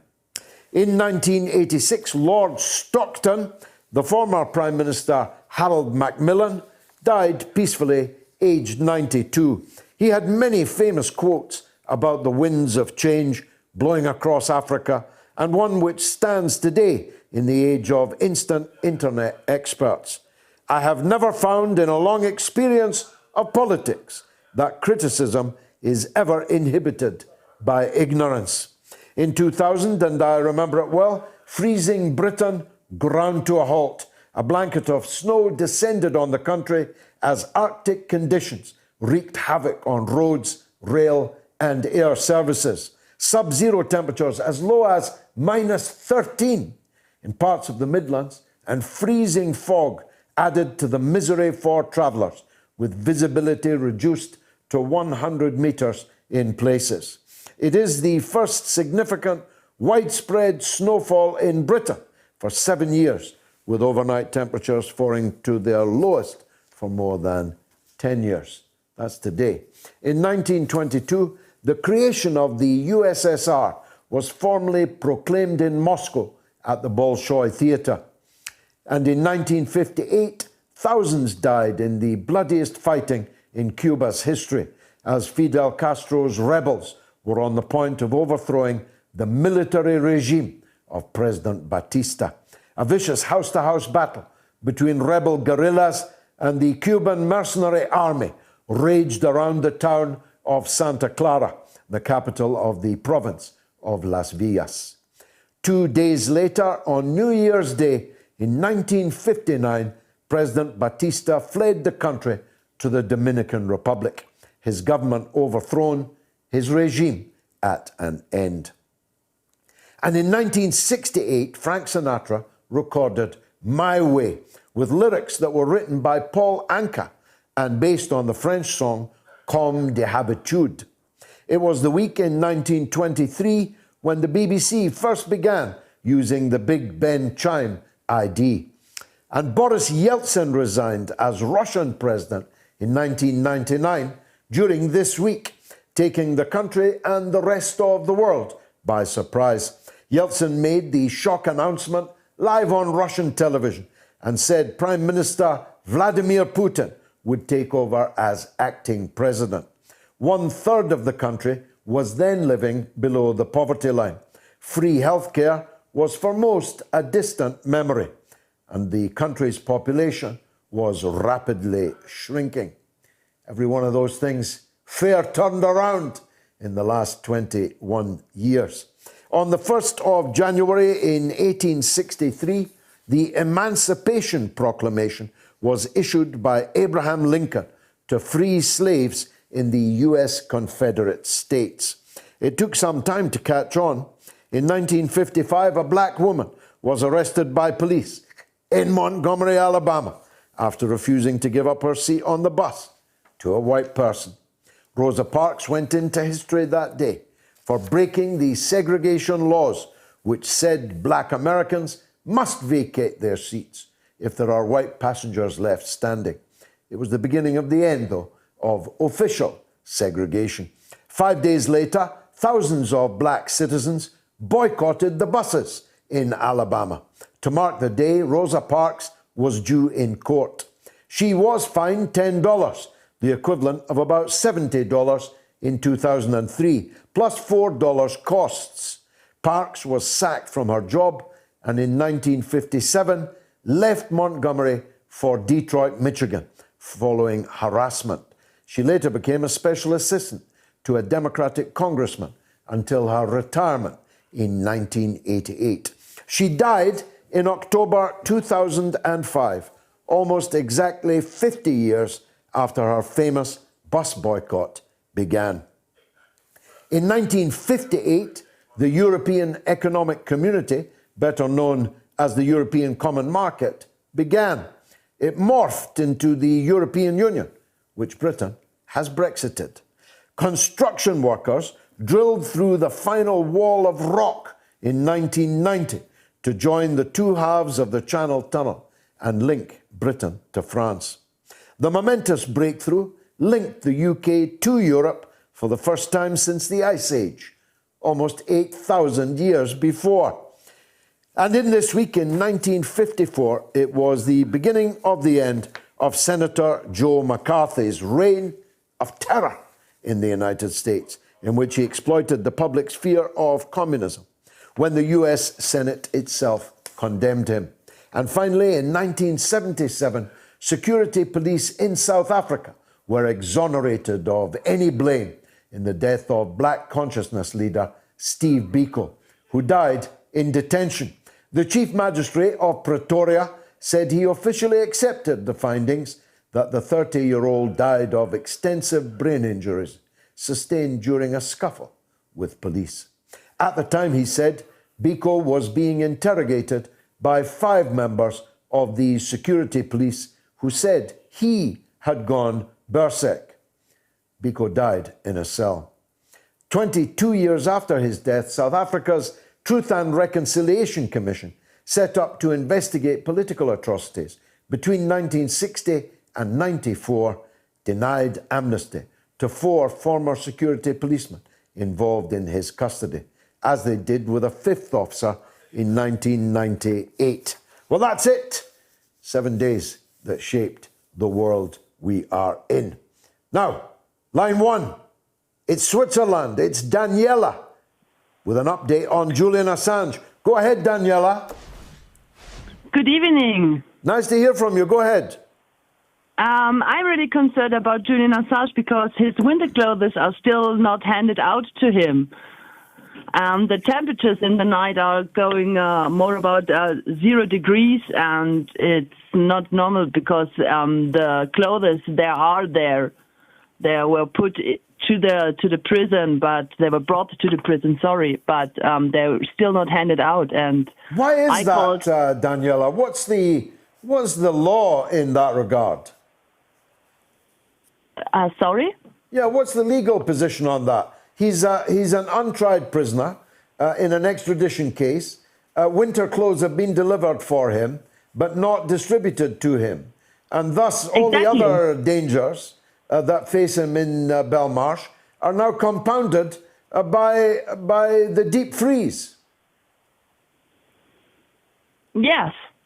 And I called twice by myself to ask how that could be. And the first time they told me that they are handed out, but that's not true. And the second time, like 5 days later, they put down the telephone because they don't wanted to speak with me anymore. Well, I can understand that. You're a member of the public and in Switzerland, but what are his lawyers doing about it?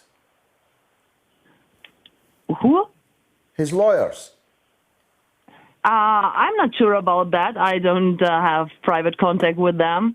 I think they do their best to get through to this, but having the fact that they are really not getting into a conversation, it's hard to go through with. Yeah, sure. No, the point I'm making is they can hang up on you, but they can't hang up on his lawyers, and if necessary, his lawyers can seek an emergency injunction on this matter. Anyway, thanks for that, Daniela. It's a miserable piece of news, but one that we need to know. Let's go to line 2. That's in Glasgow, where Brian is. Go ahead, Brian. Hi, George. How are you doing? I'm good, sir. Good, thanks. It's terrible to think about Julian Assange just now. It's a sad reflection on us all in some respect, I have to say, because it's absolutely criminal and unjustifiable. Yeah. But I was going to just say, we were talking earlier on, I was listening, which prompted me to speak of it, post the deal, which I would have declined looking at some of it, but we've got to move forward realistically. Yeah. But we should now be talking about how we shape. I think it goes to what we said before about how in journalism and in the political class there lacks any vision. It's all private interests, and if we're not careful, the only benefactors of Brexit will be the financial end that would now suit itself, but not the rest of us. So we need to come up with a good Marshall Plan, not just financial, but a proper Marshall Plan where we bring in all the heads and all the intellectual property and actually exploit those markets, get those mutual agreements post-EU. I agree with that, Brian. Do you think our current political class is up to that job? Some are. The ones that are most geared up, ironically, we've got to make sure. I think Jacob Rees-Mogg is excellent. I think Nigel Farage, and I'm not a righty, I'm a lefty, but I'm an objective lefty. And I think people of that nature have to, because they have a vision, have to be listened to. And I think we also will have to get in people from other walks of life that obviously have other issues and concerns that I'm concerned about. Fishery just now, I think they're going to get a raw deal, and that's indefensible. What do you think the future for Nigel Farage is? Obviously, he's the man more than any other person who got Britain out of the European Union. If it wasn't for him, I mean, we would never be leaving. Do you think that's his work done, or is he ready to go again? Well, I think we need to be careful because nothing's ever done. It's an eternal fire, isn't it? So post-EU could very quickly turn the other way. And I think if you're positive, you need to sort of move on and get on with it now. And I think we really do have to get behind it. Okay, Brian, many thanks for your call. Let's see how the poll's doing. It's bumper numbers, but Boris deal is still well ahead, 44. But in second place is scrap Brexit altogether at 31, with no deal being at 25%. Let me read some more of the material. Duke says, no deal is the purest form of Brexit, but Boris's deal gives us our borders back with tariff-free trade with the EU, / our own trading arrangements with others. Obviously, the transition period with fish is the compromise. I'm happy with it. The SNP won't be happy with anything, though. Let's be honest. That's from Duke. I don't know if he is a Duke or his name is Duke, but it's an interesting take. And Jason says, the deal just seems to be a business damage limitation exercise. Not much in it for people. Lots of stuff you can do on the continent without getting real economic independence. And Ben says, for those that want to remain part of the EU, simply move to a different member nation if it is that important to you. And Luke says, sadly, as we all know, scrap Brexit is not an option. And John says, deal or no deal, we will always be part of Europe. I'm just happy we will no longer be ruled by the EU mafia. And Jean says, George, have we got a better Brexit deal than you anticipated? Well, yes, it's better than I anticipated. I agree with Patrick on that. It proved remarkably smooth and quick at the end in coming to a deal. If I thought the no deal had a chance of winning, I'd be proselytizing for it for the reasons that I already mentioned. The £40 billion divorce fee, which now falls to be paid because there is a deal. The failure to break with EU competition laws, because I favour a buy British policy, for example. I favour government procurement, local government and national government, procurement of British manufacturers and British services.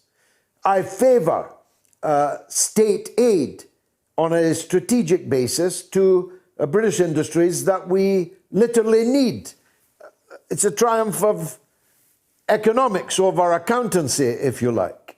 It's in our economic interest to build up and protect certain strategically important industries that we depend on. We'll now not be able to do that under this deal. We've got some wriggle room, but there is every possibility that any such attempt will end up in the courts and not British courts at that. 60-second break, that's all. Count them.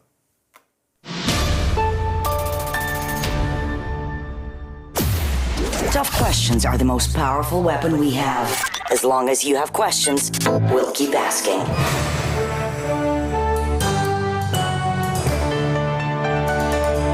Radio Sputnik, telling the untold.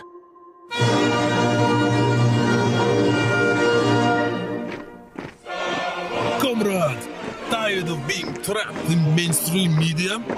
Join the revolution with mother of all talk shows. Has been instrumental in making brain and heart of people stronger, like kettlebell for mind.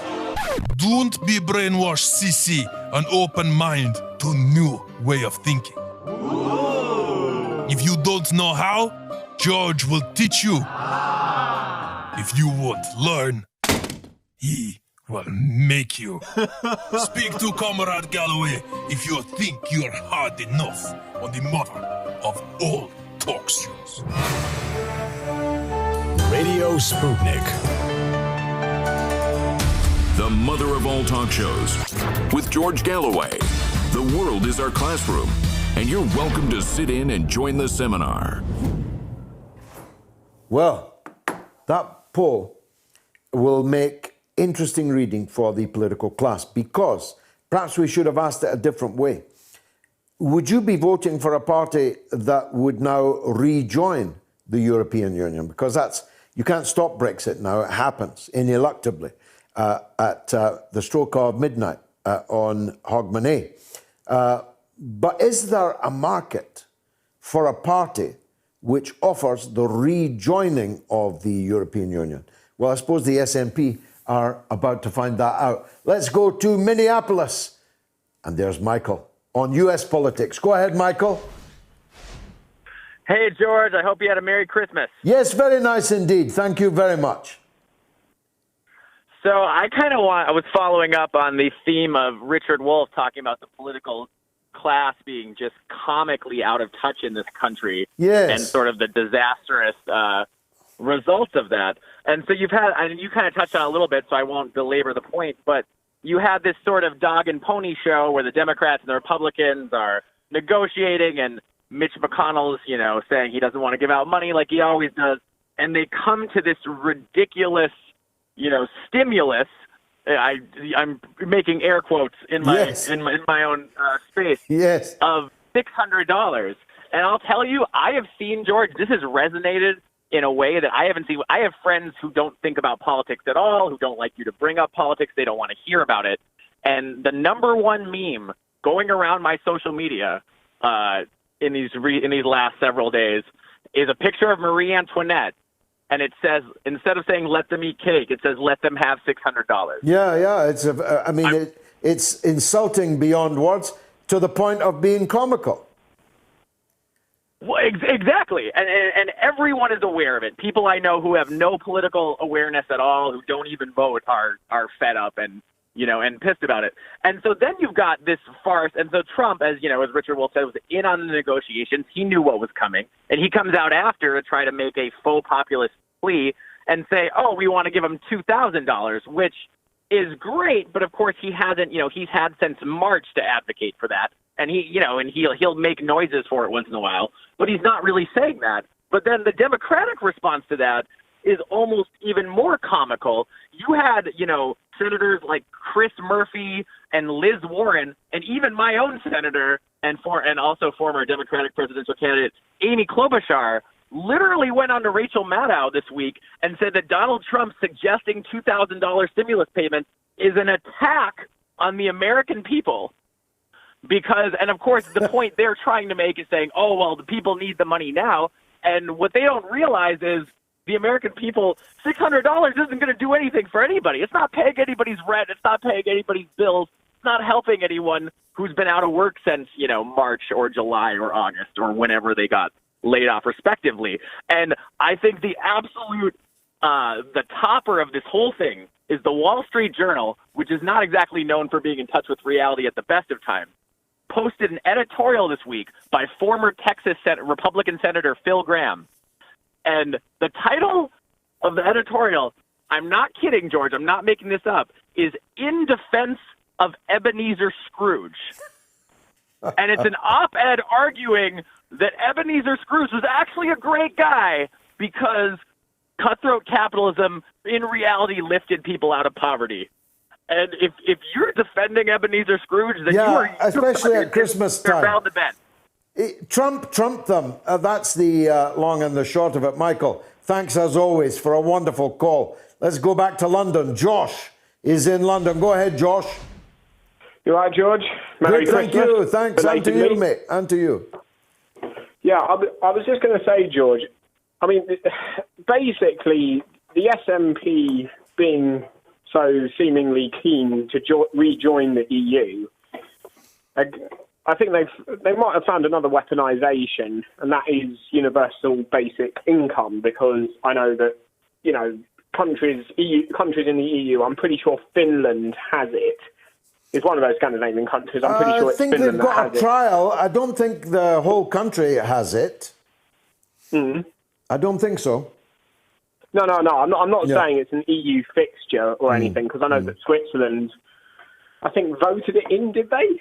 Quite recently? I don't know. I don't know. You've got me on that.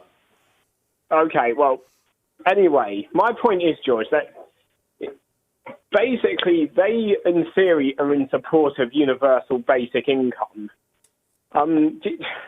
Why could they? Is there anything that Westminster is doing to prevent them from implementing it? They're going to say, well, if they could, they would say it's England's fault that universal basic income couldn't be implemented in Scotland. I don't know, because I don't know if I know that some important figures in the SNP newly elected to their national executive, are pushing for this and MMT and other fads. But I don't think it is the official policy of the SNP. I don't think they'll be going into the election in May, if indeed the election happens in May. There's some doubt, given the severity of restrictions now in Scotland, about that. I doubt if they'll go into the election on that. Do you think it would be popular if they did, Josh? I think they would try and use it vis-a-vis that the EU country that uses it, which is Finland. But in my opinion, I mean, I honestly don't think they're going to promise a very generous amount. I mean, given the fact that they're already in a lot of deficit. It's just glorified dole money in any case. Josh, thanks for that. Let's go to Sadia in London. Go ahead, Sadia. Good evening, George. I hope you've had a delightful Christmas time. Very nice. Thank you so much. Thank you. My question is the hot topic. It's Julian Assange. Yeah. I wanted to ask your opinion. I have many questions, and I'd love your opinion on all of these things. With the verdict of Julian Assange's extradition in just over a week away, and with Donald Trump giving out pardons left, right, and centre, do you think Julian Assange will get a last-minute pardon that I'm hoping for? You know, am I still justified to have hope that Julian Assange will not be extradited by the British government and he'll finally be free? In my opinion, you know, Julian Assange has done nothing ethically, morally, or legally wrong. So I was wondering, you know, what your thoughts were on this ludicrous show trial, and also, you know, why aren't more high-profile celebrities and high-profile people showing support for Julian? You know, I believe, you know, they're too scared and possibly believing the media smears. I attended the trial every day outside the Old Bailey in September, and I was naive enough to be shocked at the sort of impartiality of the judge and the lack of impartiality in the conduct. Yes. So, I wanted to know, like, it's under a week and nobody's talking about this. Yeah, well, time is against us. I have spoken and written so much on this subject, and of course we'll be doing so again all of this week. I think that there is a chance that Donald Trump will pardon Julian Assange, if only to give a parting shot to Hillary Clinton and the Democrats. I pray that he will. I hope that he will. I have beseeched him to, both publicly and privately. My fingers are crossed, my toes are crossed, but it would be wrong to give his family, his mother, his father, his wife, his children false hope. But I do think, Sadia, there is some grounds for hope, and some of the pardons he has already given would make it easier to understand or to believe that he was poised to give a pardon to Julian Assange. I have no inside knowledge on that, but I am experienced in reading runes, and my reading of these runes is that there's still grounds for hope, and hope springs eternal, and we must hope, we must pray, we must act, we must talk as much as we can about this brave man, now literally shivering in Belmarsh jail without his winter clothes to which he's entitled, which have been delivered, and in a cell block which has been actually artificially bloated with coronavirus 19 cases. So Sadia, don't give up hope, and good on you for being outside the Old Bailey every day in the course of the week. God bless you. And all those campaigning for Julian Assange. Rena says, Dear Bojo, I'd gladly pay over the odds for an EU passport as a Remainer to still have my freedom of movement as long as leavers aren't allowed one. Rena, why don't you call up and debate that point with me. That would be fun, wouldn't it? But first, it's the news with Jamie Lowe. The mother of all talk shows. The only education you can get for free. Radio Sputnik. We speak your language. Find us at SputnikNews.com.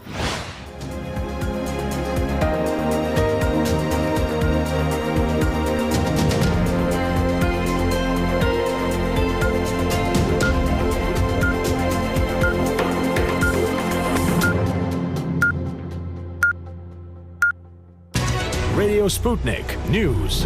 Britain's Prime Minister Boris Johnson has vowed to focus on levelling up the country and spreading opportunity after securing a post-Brexit trade deal on Christmas Eve. He said the deal would provide new legislative and regulatory freedoms to deliver for people who felt left behind. But fishermen's leaders have accused him of caving in and sacrificing their interests to reach the agreement. Labour called it a thin deal that needed more work to protect UK jobs.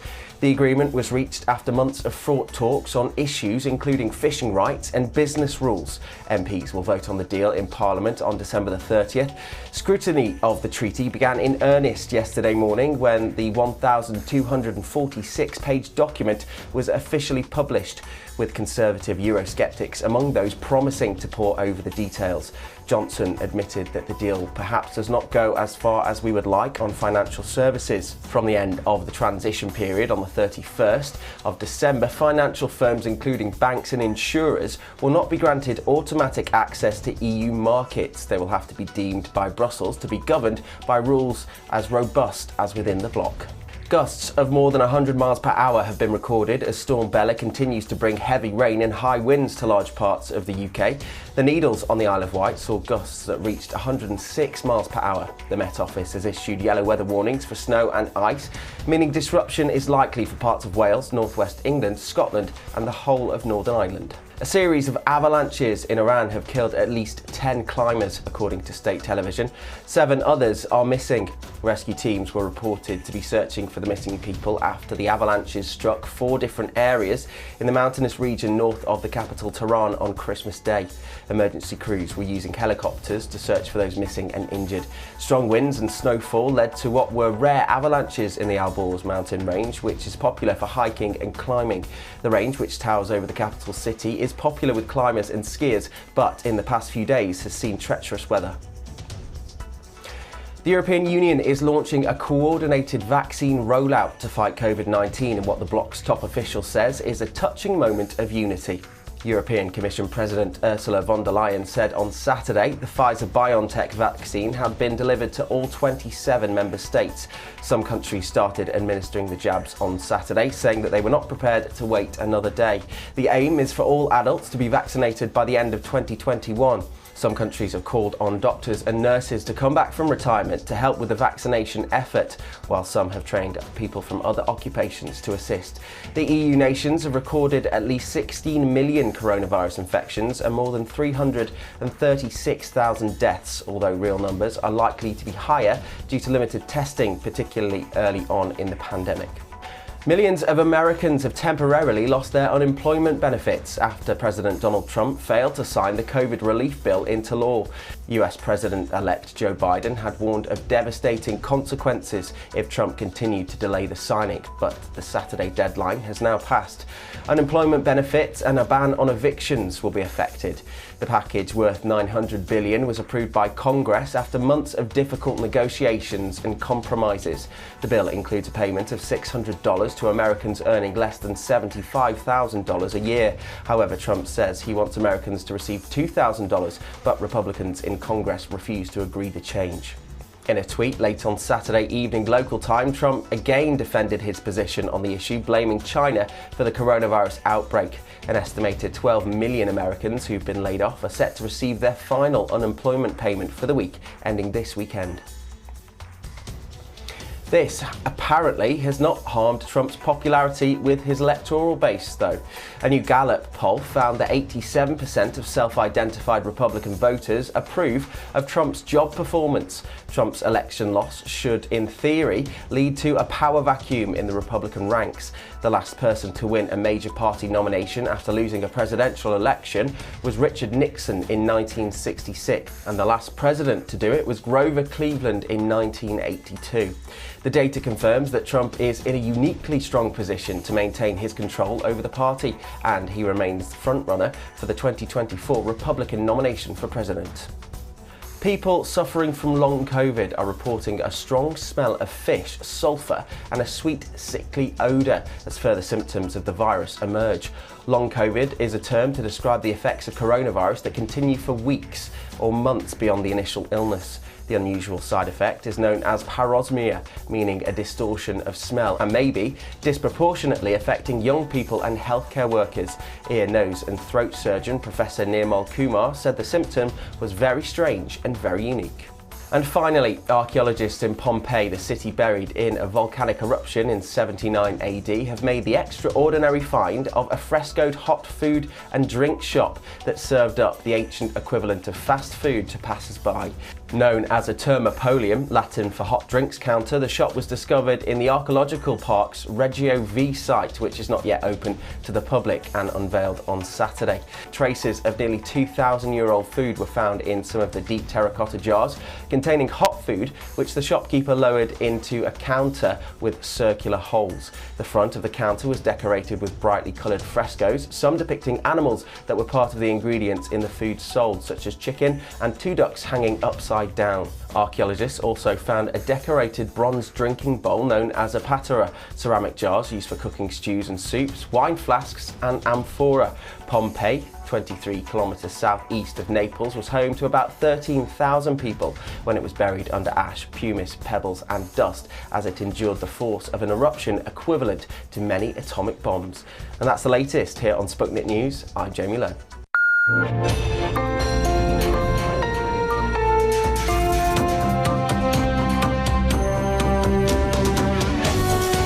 You're listening to Radio Sputnik.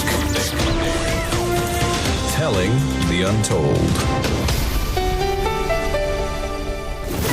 Welcome to the Open University of the Airwaves with George Galloway.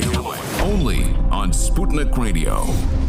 Well, it's mainly your calls, actually, for the rest of the show. Here's the number, 02077982255, or you can call us from the US on 001-757-744-4480. Or tweet us, of course, at George Galloway, at RTUK News. But first, we have our regular weekly appointment with Moats medic, Dr. Ranjeet Brar, who's helped us through all of these difficult weeks and months, and will do until the very end. Dr. Ranjeet, thank you for joining us, as always. Let's start with a calibration of where we now are. Not one mutation now, but many more mutations being talked about. People saying that the virus is now out of control, and yet in some parts of the country, they're still in tier 2 and going about more or less normal business. What say you about where we stand today? Thanks, George. Good to be with you. But you're right, not under good circumstances. So in the world, we've seen now more than 81 million test-confirmed cases, and probably 2 or 3 times that many in reality. And we've gone past 1.75 million deaths worldwide this year from this condition. So however you measure it, it's become one of the largest impacts of any infectious disease, up there with malaria, up there with TB. It has to be taken seriously by anyone and everyone. I think that's abundantly clear. The United States still accounts for a quarter of those deaths, coming very close to 20 million on its own account, with 340,000 deaths. UK, we've now gone past 2.3 million cases, test proven, and official figures now are getting on for 71,000 people in our country who've lost their life from this condition. And as you said, I think in the introduction, far more than that in terms of excess deaths, probably approaching the 100,000 mark. So very, very significant problem. If we look at the number of deaths we're seeing per week, they're not going down, George, despite the beginnings of this program of vaccination. We have seen just slightly more deaths. We've seen, sadly, 3,330 deaths in the last week, and on the single day we've had our highest death toll since really the peak back in March. So that was on the 23rd of December, so the day before Christmas Eve. We saw 744 UK deaths, so really a very significant number of daily deaths. Hospitalizations aren't going down, they're increasing. Numbers of people on intensive care units are increasing, and as a result, once again, all kinds of services, my own service included, many patients that I deal with are emergency cases that can't be put off, but many elective surgical cases, many elective appointments in hospital are once again having to be reorganized, put back, delayed, adding to the backlog and really further adding proof to the fact that really the NHS has indeed been overwhelmed by this pandemic and continues to be so. An interesting news come through that the NHS Nightingale hospitals seem to have been quietly mothballed. I saw a report from outside the NHS Nightingale hospital site at the Excel Centre, and it simply was no longer there. All kinds of health ministries and the NHS itself being slightly evasive about what happened to it when it was dismantled, but it was quite clear that that programme for providing extra support was not the support that was needed and had very little impact on the NHS. So, yeah, as you say, a very significant problem. I don't understand this Nightingale thing. We spent a lot of money. The one in Glasgow, built by the Army, the other, the Excel Centre. I think there was one also in Birmingham, if I recall. Was it a good idea to build them? And having built them, was it a good idea to destroy them? I think it wasn't a good idea, George. Neither one was a good idea. So it was the wrong thing being built. So I mean, I think there was a case of one-upmanship when they were first built. Huge amount of press coverage was given. Matt Hancock, I don't know if you remember, at the time announced it's not only China who can build hospitals in a few days, because of course they were looking to the way that China, through its public health measures, had simply was taking great strides to deal with coronavirus and had built genuinely hospitals, but China built hospitals separate from their normal health services to deal only with coronavirus patients. So people who had coronavirus went to very large facilities where they were essentially triaged, looked after, isolated from the community, released back into the community only when they were proven to be negative and so were safe to go back into the community, not spreading it further.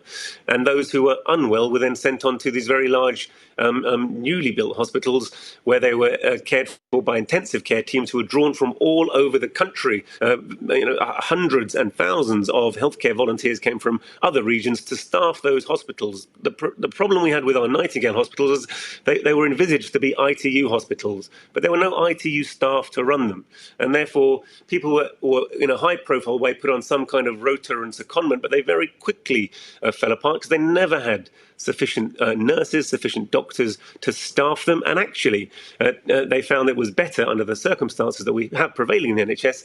Outcomes were better if you simply allowed the patients to stay in the hospitals where the ITUs were already up and running and had full rotas and the normal staffing and medical facilities, and people were cared for there. Of course, the problem then was it became impossible. As the Chinese pointed out, you needed to build a fever clinic, a clinic where you looked after people with this very infectious disease separate from the other vulnerable members of society in general, but particularly the vulnerable institutionalized, the vulnerable healthcare population, the vulnerable care population. China doesn't have such a large care population, but keeping them in specific units. And that was never done in our country, and as a result it's become endemic, and we've got to the point where all our lockdown measures, grandiose as they are now, we think 40% of the population are probably on tier 4, the harshest form of lockdown, and still, we're really failing to deal with the problem, George. How bad is this going to get, Doctor, in your perspective? It's very difficult to say, George. I think the one optimistic feature, I know the vaccines are a tremendously controversial subject. I am actually optimistic about the fact that there are now many vaccines which are efficacious. You mentioned you would have the Sputnik vaccine. I think you're right. I think the Sputnik vaccine or the Chinese vaccines have by far been given to the largest number of people and shown to be the safest. That won't be the case soon because the BioNTech vaccine will be given to millions of people in the United States and Britain, and probably the Oxford vaccine also will be given to millions of people. However, if we are able to roll those vaccines out, my father, Harpal, is 82. He's been called up and offered the vaccine, and he's going to have it very, very shortly. I, as part of my duties, was able to go and have the vaccine, despite my reservations about it not being the vaccine that I would have chosen for this country. It was that vaccine or no vaccine. And now I'm not sure whether I've had the virus or not. For the safety of myself and my patients, I chose to have it. So I've had the vaccine. My father will shortly have the vaccine. When did you get it, Doctor? I have had it. I had it about 2 weeks ago, so I'll go for my second dose in another week. With the vaccine we've currently got, there has to be a 3-week gap. So don't forget that no one is yet immune, even with much fanfare about the number of people who've had it. I think I've read a report that perhaps 400,000 people have had the vaccine so far, and they will be from the most vulnerable age group. At the moment, they won't be immune. And of course, all of the trials have a smaller percentage of the elderly and vulnerable population enrolled in the trial than we would like. We hope that they're effective, but we don't truly know the efficacy in the community at this stage, George. How did you, sorry to be personal, but how did you feel getting it? What have been the effects on you? I've had none. I had a slight ache in my arm. I operated the next day, had an all-day operating list. It didn't affect me in any way. I didn't have a fever. I didn't feel unwell. I made sure I didn't do anything on that evening, so I had a good sleep 12 hours before my list, and I had arranged someone to cover me just in case, but actually I was absolutely fine. So I was able to perform an open aneurysm repair and a carotid endarterectomy and have a totally normal day, doing on-call, and I've been absolutely well since. So I've had no problems. A totally normal day, that sounds.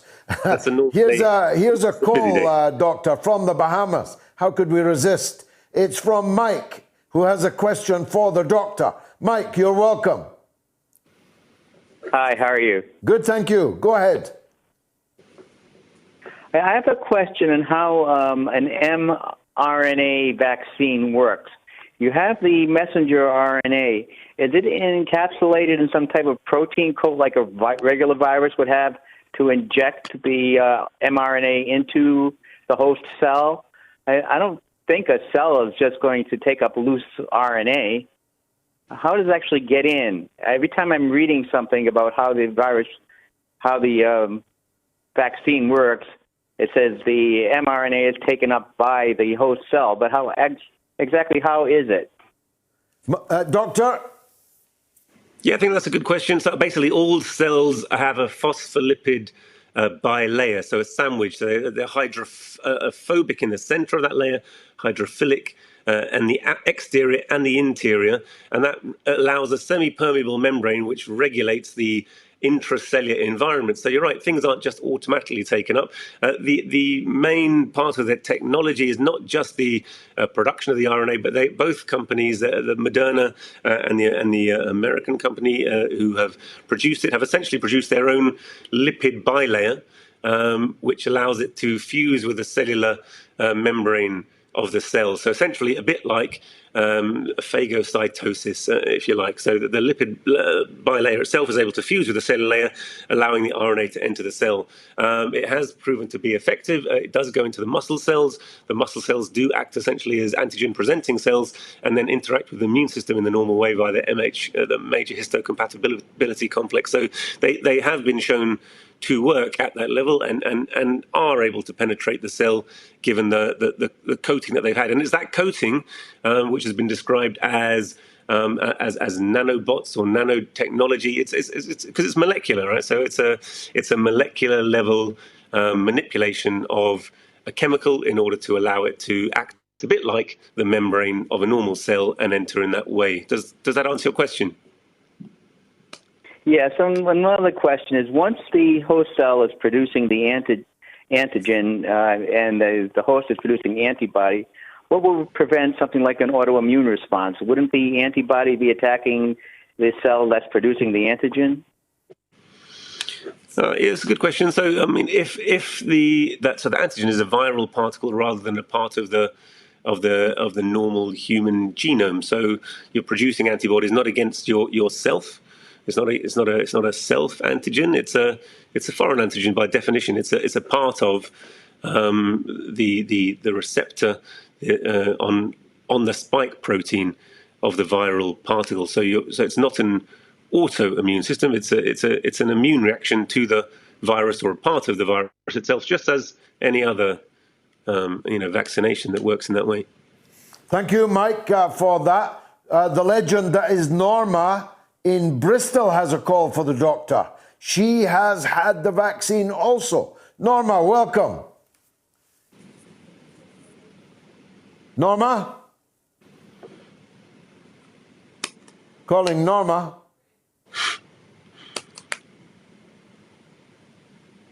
I don't have Norma. Doctor, while we're waiting for Norma, the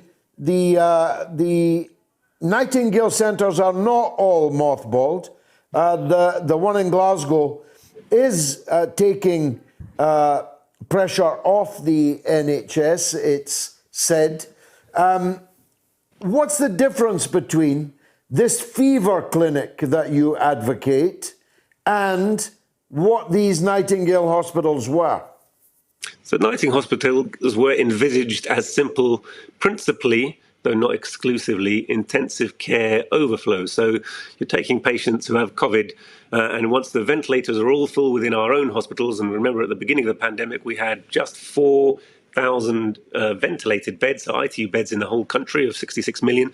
So one of the lowest rates of ITU beds of any developed nation, perhaps 1/10 the number of Japan, but 1/5 the number of Germany, for example. That has been expanded, but not hugely, actually. It's been expanded slightly. We were told it's expanded towards 8,000 or 9,000, but that was also including basically all of the operating theatre capacity. So it meant that during the height of the first wave, we had patients in operating theatres which were being used. The operating theatre and the anaesthetic room were both being used as ITU beds, recruiting whatever staff we could to manage them. So that meant that the COVID coronavirus infection was rampant within our hospitals, which also had patients who went into hospital without coronavirus. And it's very hard, given the level of infectivity of this virus, of this pathogen, to stop it being transmitted from those who are unwell with it to those who don't have it. It's still a nightmare for us at the moment as this second wave is coming about. Croydon Hospital published their results on ring fencing an area of their hospital for people who don't have it. But even when you're in close proximity and ring fence, it's very difficult to avoid that spread. So we saw, I think, you will be familiar with the levels of protective equipment that were being used by the Chinese, both in their medical staff within hospitals, on the streets, in areas where they were trying to deal with the infection. So it's a totally different level of PPE than we had rolled out in our country. So they had entirely separate facilities only for the management of coronavirus, separate to the rest of the general population, separate to the rest of the unwell, medicalised, hospitalised population. And that was a very different model than we rolled out here, George. Norma is here and she has had the vaccine. Norma, welcome. Hello, George. I did actually want to say some other things, but not now because we've got Ranjeet on the line. Yeah, I've had my first jab, and it was absolutely fine. I wasn't feeling very well before I went, and I've been absolutely fine. The funny thing was, the very nice doctor who gave it me, she said, are you feeling happy to have it? And I said, oh, yeah. I'm thrilled because it seems such a funny thing to say. Am I very happy having it? I have it because I wanted to have it just to make sure that I can get more immune. Yes. What about your husband? Has he had it also? No, he's a different surgery, and they did say something was coming in, but it's been cancelled now, so he hasn't had it. No. Well, you better, I don't know, you better keep away from him or I don't know. What's your recommendation, doctor? How old is your Hi, Norma? Lovely to speak to you. I've heard you so many times on the show. How old is your husband, may I ask, Norma? Well, we're both 82, and he has got more wrong with him than I have. I've got things wrong with me, but he's worse than me. Well, he's my father's age, and just on that basis alone, I would seriously recommend it. If it's available, then I would absolutely take up the offer. I can't see a good reason. Has he been offered it? Has No, he been offered he's not. it? No, he's not. No, I think rang he needs to Yeah, rattle the cage a bit. Yeah, I rang his surgery, but they said, they did have some coming in, but they've cancelled it, and there will be some coming in later. Okay, well, all the best to him, and to you, I hope that it not only works, but that you have no side effects of any it's kind. fine. Thanks, Thank you. Norma. Thank you for that. Last question to you, Doctor. I don't know why I'm biased a bit towards the Oxford one. Will people have a choice in this regard, or do you just take what your GP gets? I think that's likely to be the case. I don't think there's ever going to be sufficient quantity of either vaccine in the short term to be choosy. I think that the Oxford vaccine, the good things about it, it's going to be cheap. It can be stored at room temperature. And it's only one jab, right? It's actually two jabs as well, George. It's two jabs are 4 weeks apart. And in terms of the numbers that I've seen published in the trial, they were still relatively small. And again, there was an error in preparing the dose in one of the arms of the British trial, which meant that the participants in a small subset, 1,500 or so in each arm, received a half dose and then a full dose.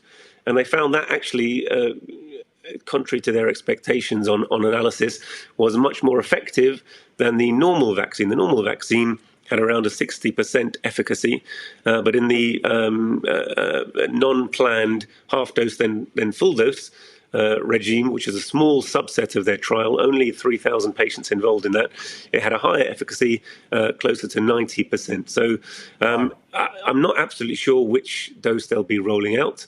Whether there's sufficient numbers to justify the higher dose. Again, people over 55 were very small number of people over 55 in their trial, and almost no people of the kind of target group over 80 in their trial. So there are many pros and cons of all the different vaccines, and the devil is in the detail. Yeah. I think it's likely that it will be rolled out, and I think it's likely that that will be the one that most of us are offered, George. Is the problem in the scaling up the manufacture, or is it in the trained personnel to deliver the vaccine? I think it's principally the manufacture, which just takes a certain amount of time to deliver that number of doses. It's a vast undertaking, and also to have the necessary quality control and ensure that active vaccine is actually being delivered. So I think that's the principal problem with the Moderna. That the minus 70 degrees is unquestionably a difficult factor, which has limited even in the hospital rollout. Some of the hospitals, even within my own group that I'm currently working in, have the ability to store it at minus 70. Some don't. So you can, and patients from the community are essentially being asked to come into central locations based around those storage units rather than receiving it in their own GP surgery. So there are major problems, and we only have, I think, 800,000, possibly less, 600,000 doses secured, which will be enough for 300,000 people. So, and we're waiting for that next supply. So there will definitely, for a period of time, be substantial undersupply. And don't forget, even the people who have been vaccinated so far won't be immune. And then we have to wait and see actually the efficacy in the community, because even in the trials, there are relatively small numbers, and some people do go on and get coronavirus, even had the vaccine, though there have been very few cases, perhaps no cases in any of the trials I've seen, of very severe infection or death. And so it's likely to be the case that even if you are able to get the coronavirus after having the vaccine, you're unlikely to develop a very severe illness, George. Dr. Ranjeet Brar, thank you as always for that update on the coronavirus crisis. Much appreciated. Let me take a quick break. Radio Sputnik.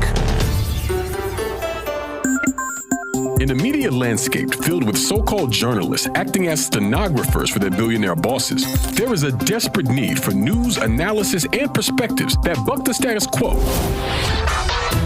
and get to the heart of how domestic and international events impact you and me, as well as showing how we can get involved in the struggle to change that status quo.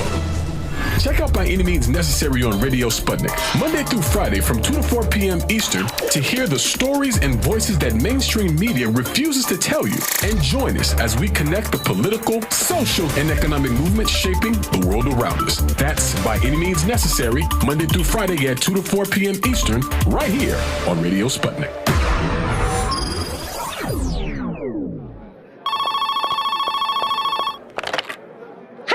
Pizza Express Woking. What is it you want? Oh, you want an ill-advised interview on the BBC? A cheese pizza, extra immature, and a raw bailout. No, we don't take taxpayers' money. Yeah, but we do take contactless.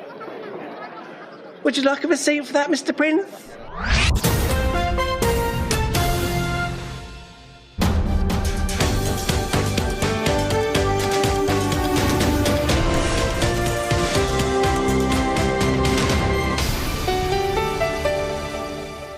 The mother of all talk shows.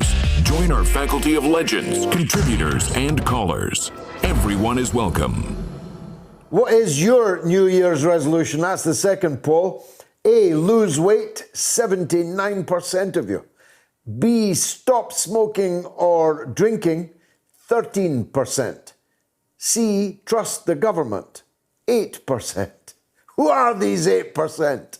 I want to know. You can vote right up to the end of the show. Now, let me give out the numbers. If I haven't filed them away, maybe someone can put them up on the board for me. But the numbers are live, the phones are live, and it's all yours. That's half an hour of solid phone calls. And social media. IMA, says the vax hasn't even been properly tested at all, in capitals. They bypassed all, in capitals, the safety procedures. Good luck, guinea pigs. This is bad. And Barbara says nightingales were planned for the elderly to be staffed by volunteers and the newly redundant. And Harry says no vaccine for me, and I won't wash my hands. It's all a fake. Harry, you need to wash your hands whether there's any coronavirus or not. And Rachel says the Oxford one costs $4. The Pfizer one costs $37 each. What a joke, says Rachel. In addition to that, the Oxford one is going free or on a non-profit basis, absolutely non-profit basis, to poor countries who can't otherwise afford to buy it. So here's the numbers: 0207 798 32255, 02077 983 2255, or the American number, which is 001 757 744 4480. So get voting on the poll. It looks like losing weight is everyone's New Year resolution, isn't it always? Tarif is on the line from New Orleans. Welcome, Tarif. How you doing? Always happy to talk to New Orleans. Yeah, you should come down here one day. Yeah, I've been actually. I've been. I gave a speech in New Orleans once. I loved it. Yeah, that's good. Before I go into my comment, yeah, I like to say hashtag Pardon Julian Assange and other whistleblowers. Look into my case, Tyree Simon, because I'm a whistleblower myself. I'm just throwing that out there. And, and we as human beings must work together. So, okay, here's my comment. Mm-hmm. Okay, I was looking at a man speak like some hours ago, and somebody wrote a letter talking about that Trump have another way of winning through Pence. When they meet on January the 6th, this is another path through victory for Trump. When they meet on January 6th, the 7 swing states that's having problems with contested vote, this is what could happen. When Prince take the votes in alphabetically order with Alabama first, then Alaska, then Arizona. When they get to Arizona, he can reject the votes from both, from the state legislators and also from the governors and the Secretary of State. So if you do that through if you do that to the 7 states that's being disputed, what's that's going to happen? That's going to knock down Biden from 306 down to 222. Trump already have 232, and from that moment, he can count the votes from there because it's in the 12th Amendment, is in the Constitution. And once they count the votes from there with the electoral votes, that means Trump will win with 232 to 222. So that's another path. But that's not going to happen, Tarif. Okay. Do you believe that's going to happen? It's another path. You still got you still have the high courts, the Supreme Courts dealing with the elections, dealing with the Pennsylvania and Georgia and Wisconsin, Michigan, right? Because now they say they have standing. Sidney Powell and Giuliani say they have standing now because they have cases of voter being tampered with in those 7 states. So it's just another pathway of looking at it. That's all it is. Maybe it might go that route or maybe not. Yeah, it is another way of looking at it, but it's not going to happen. I'm perfectly certain of that. Tarif, thanks for the call. Miles is in London. Let's hear from him. Go ahead, Miles. Hi, George. Nice to hear from you. Go ahead. Niels Meltzer of the United Nations, he wrote to Donald Trump with a letter pleading for Donald to pardon him. It wasn't as aggressive as I'd hoped for a letter, but it was fairly good. But I'm wondering what else we can do how do you engineer finesse or plead in American politics to get someone pardoned? I mean, it's not a democratic thing. You don't get pardoned because you get, a lot of votes for it. Otherwise, some of the people that Trump's already pardoned would never have got the pardon. No one can easily predict what Donald Trump is going to do next. I suspect often even he doesn't know what he's going to do next. But I recall that he prayed in aid the work of WikiLeaks many times before he was elected as president. I recognize that the Clinton Democrats are the driving force behind the persecution of Julian Assange, although he's not charged with any crime in relation to them. He's charged in relation to the war logs in which Julian revealed war crimes in Afghanistan, in Iraq and elsewhere. But nonetheless, the real sting of the American effort to get Julian began with the fury of the Clintonites over WikiLeaks' revelations about matters in the Democratic Party and in the DNC. They claim it was a hack. I know it was a leak. But nonetheless, Donald Trump would be poking in the eye Hillary Clinton and the Democrats if he were to pardon Julian Assange. And I just make one last point on it, Miles. If there has been voter fraud, I can think of nobody in the whole world better able to find out what really happened than Julian Assange. But he can't do it from inside Belmarsh jail. You know what I'm saying? No. Yeah.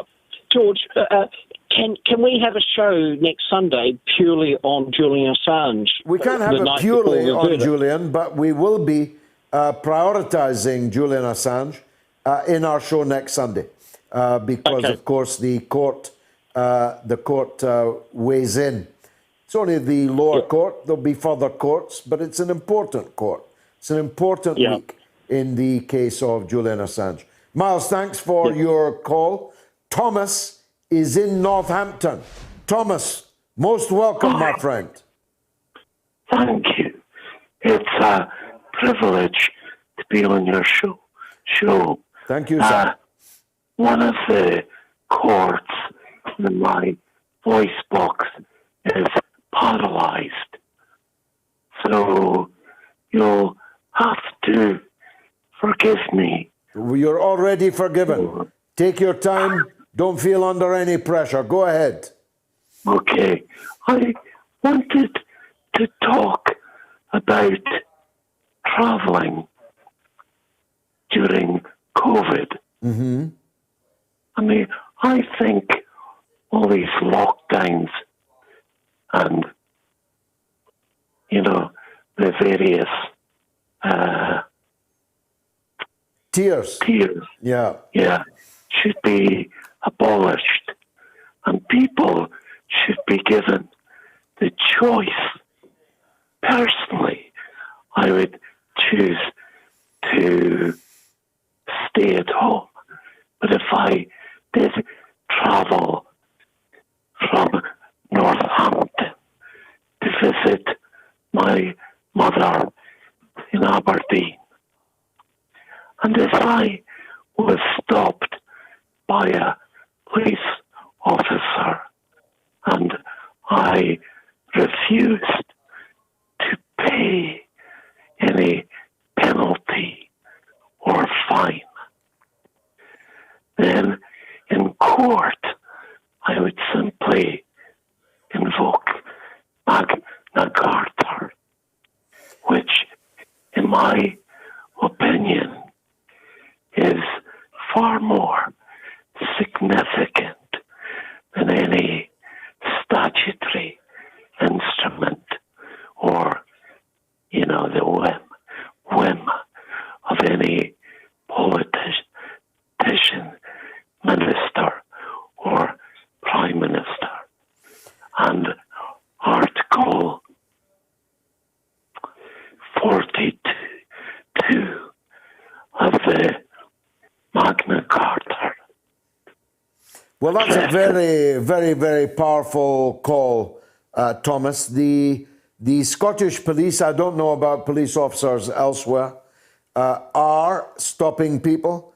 I saw a picture of a roadblock in Broughty Ferry near Dundee just today, which showed a police roadblock stopping people and asking them where they were going and why. I heard others on the border between Dundee and Angus, women being confronted by police officers in unmarked cars in the car park of a shopping centre that actually traverses the Dundee and Angus border, so that you could be allowed to shop in Angus but not in Dundee in certain stores. You're not to go from Dundee into Angus to that store. You need to stay in that store. This is all nonsense, in my opinion, and a misuse of police time. And the capriciousness with which these tiers are being designated is, I think, a complete scandal and is highly politicised. If you take my area of the south of Scotland, it was in Tier 1 and the numbers were falling. And by the click of Nicola Sturgeon's finger, we were transported on Boxing Day into Tier 4. No argument whatsoever was advanced for this dramatic change. And of course, if you jump in your car and drive a couple of miles into Cumbria in England, it's Tier 2 and life is continuing more or less as normal. whilst in the formerly Tier 1 area of the Scottish borders, it's now grim lockdown. Thomas, the hour is late. I thank you for your call. Don't be a stranger. Call anytime and take as long as you like to make your point. Brian is in Cornwall on the economy. Go ahead, Brian. Hi, George. Yes, good evening. Yes, I'm just a bit worried about the economy, what's going to happen next year. A few days away now. And we're into Tier 2 down here. From Tier 1, we've gone into Tier 2. A lot of businesses is going, under a lot of people. We've got the floods down here. We've got everything going on. And where is the money coming from? These businesses are going bust at quite a rate, despite the expenditure by the government. Some of it misplaced, like the Eat Out to Help Out scheme, which may well have contributed to this second wave, or is it the third wave? But the government has found a magic money tree it previously denied existed. When we used to argue, there's no need for this austerity, as you call it, which is mass poverty by another name. They said, there's no magic money tree, but it turns out there is a magic money tree, Brian. So the short answer to your question is the money is being printed. Yes, I thought that. Right, the bank's printing their own money. But I think next year we're going to be in a different world next year. I think it's going to be a massive, massive slump. House prices, everything will go down. We'll be in a big recession. We cannot. Well, cannot be nothing. That's your prediction. Mine is the diametric opposite. I predict a big bounce for the British economy starting on January 1. There will be a V-shaped recovery. I think the British growth figures in 2021 will startle everyone, including you, it would seem. Brian, thanks for the call. Syra is in Derbyshire. Go ahead, Syra.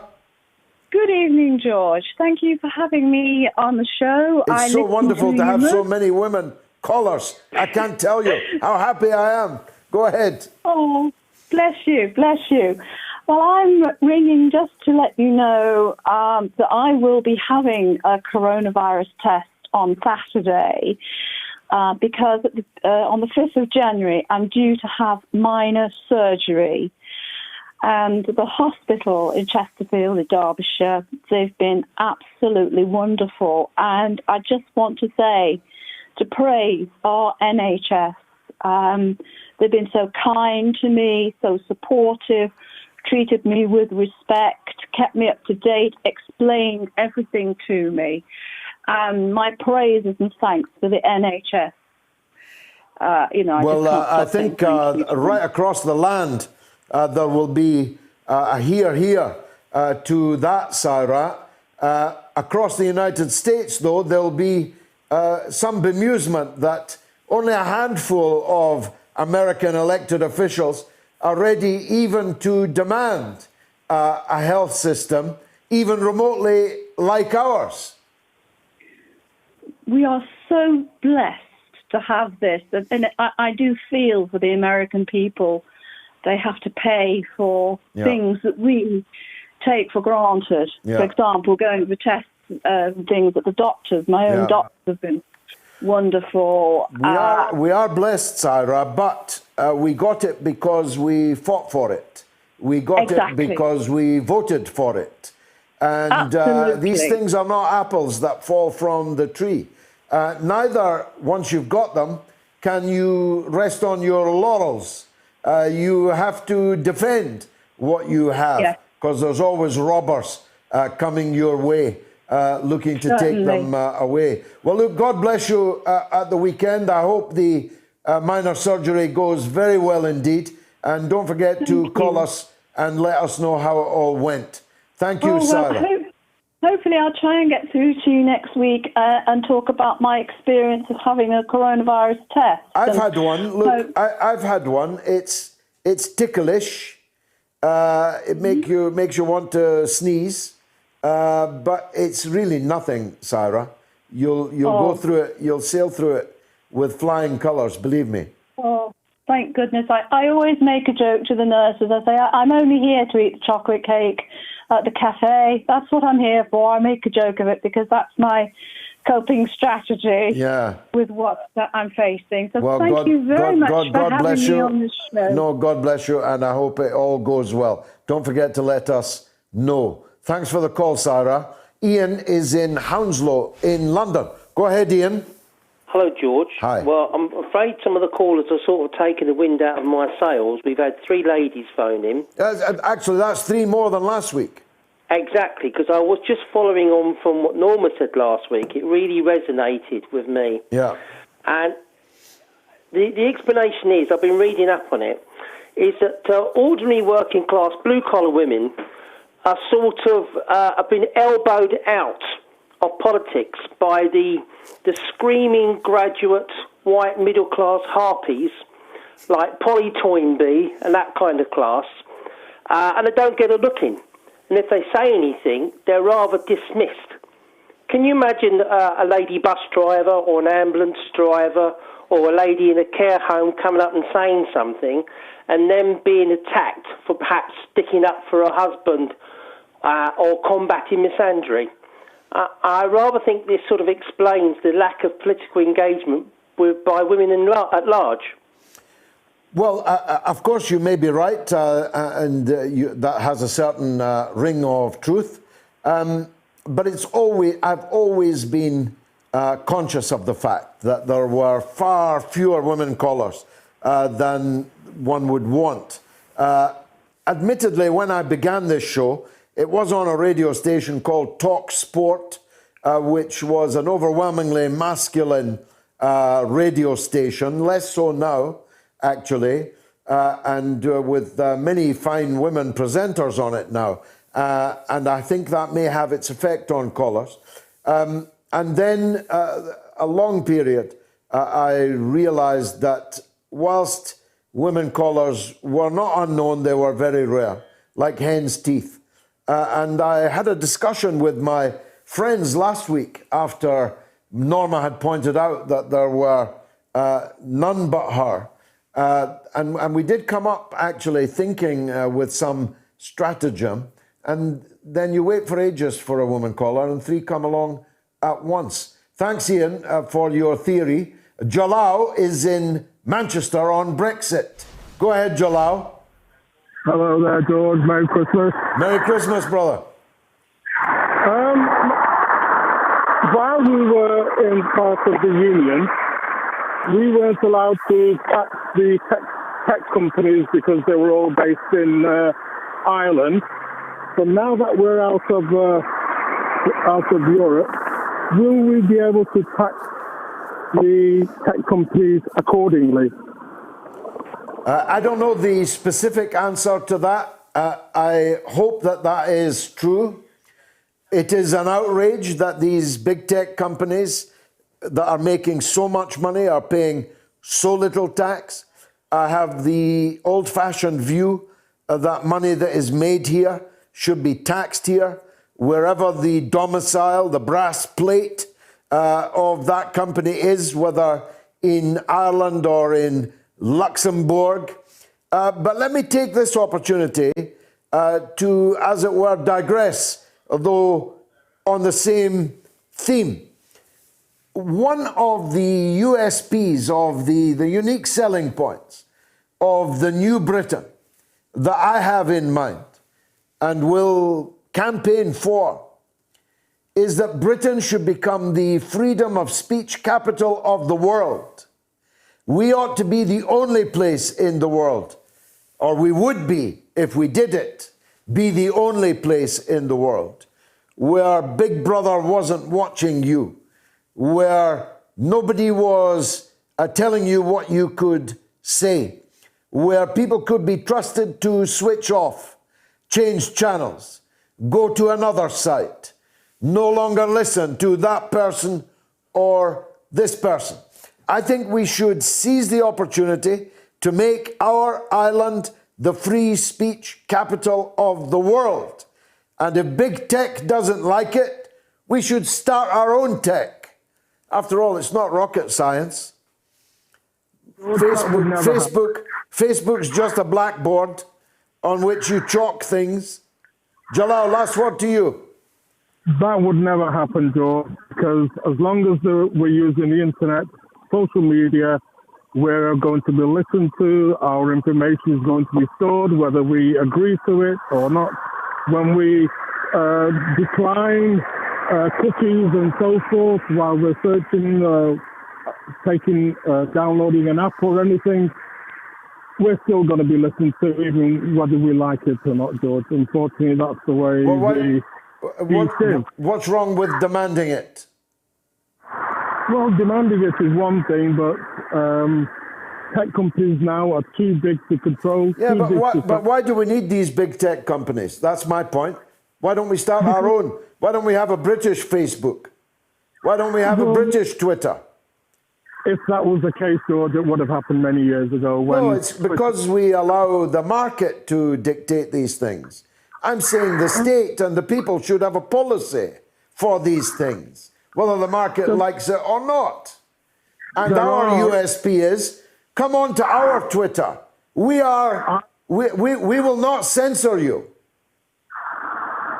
But we're all followers of fashion, unfortunately, George. If you're not on Instagram, you're not from this planet. If you don't use Twitter, you're not a human being. And dedicated followers of fashion. Jalal, thanks for that call. Not only has there been 3 women callers tonight, one of them's back, which we ordinarily wouldn't allow, but she is someone very special.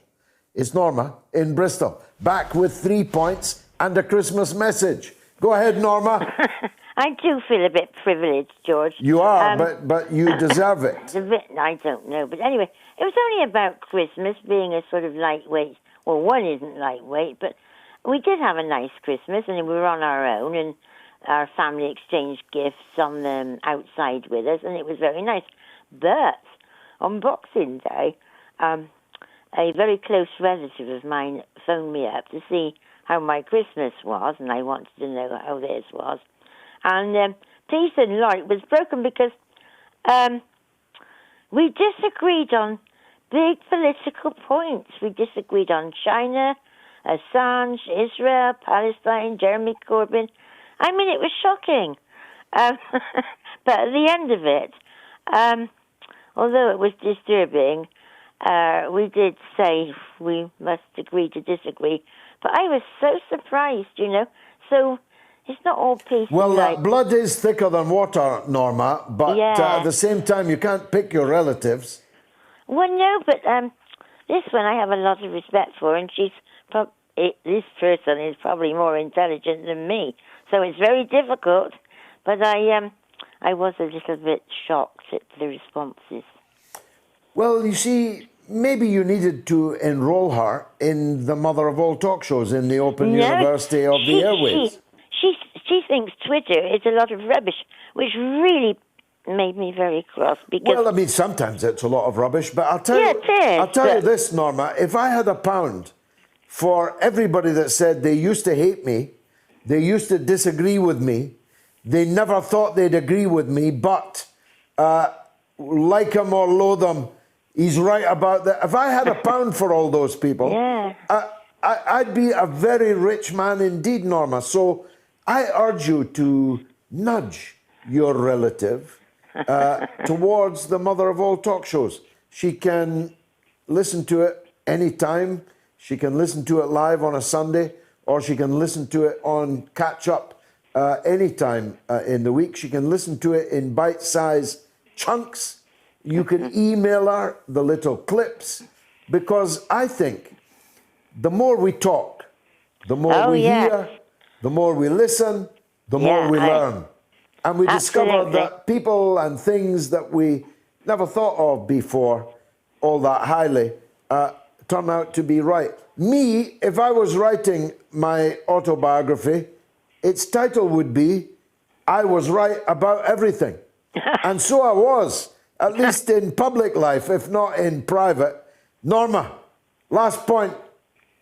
Well, this person actually, this relative, thinks she's always right, and that person is slightly older than me. So, I think you'd have quite a good time with her. Yeah, exactly. Well, we can have a very civilized clash. So if you can get her onto the show as a caller, then I doubt it. she doesn't need to declare her relationship to you if that would embarrass you. No, but we've all got embarrassing relatives, Norma. You've had more women though on tonight, haven't you? It's been very nice. We've had 4, albeit one of them twice. And that was your good self. Thank you, Norma. I appreciate it very much. God bless you. It's been marvellous for me. I hope it was for you. And if it was, then come back next week at the same time in the same place. Why don't you? You're all going to be slimmer because 77% of you are going to lose weight, according to your New Year resolution. 13% of you are going to stop smoking and drinking. And 10% of you are even going to start trusting the government. See you next week, God willing. Thank you for watching and listening.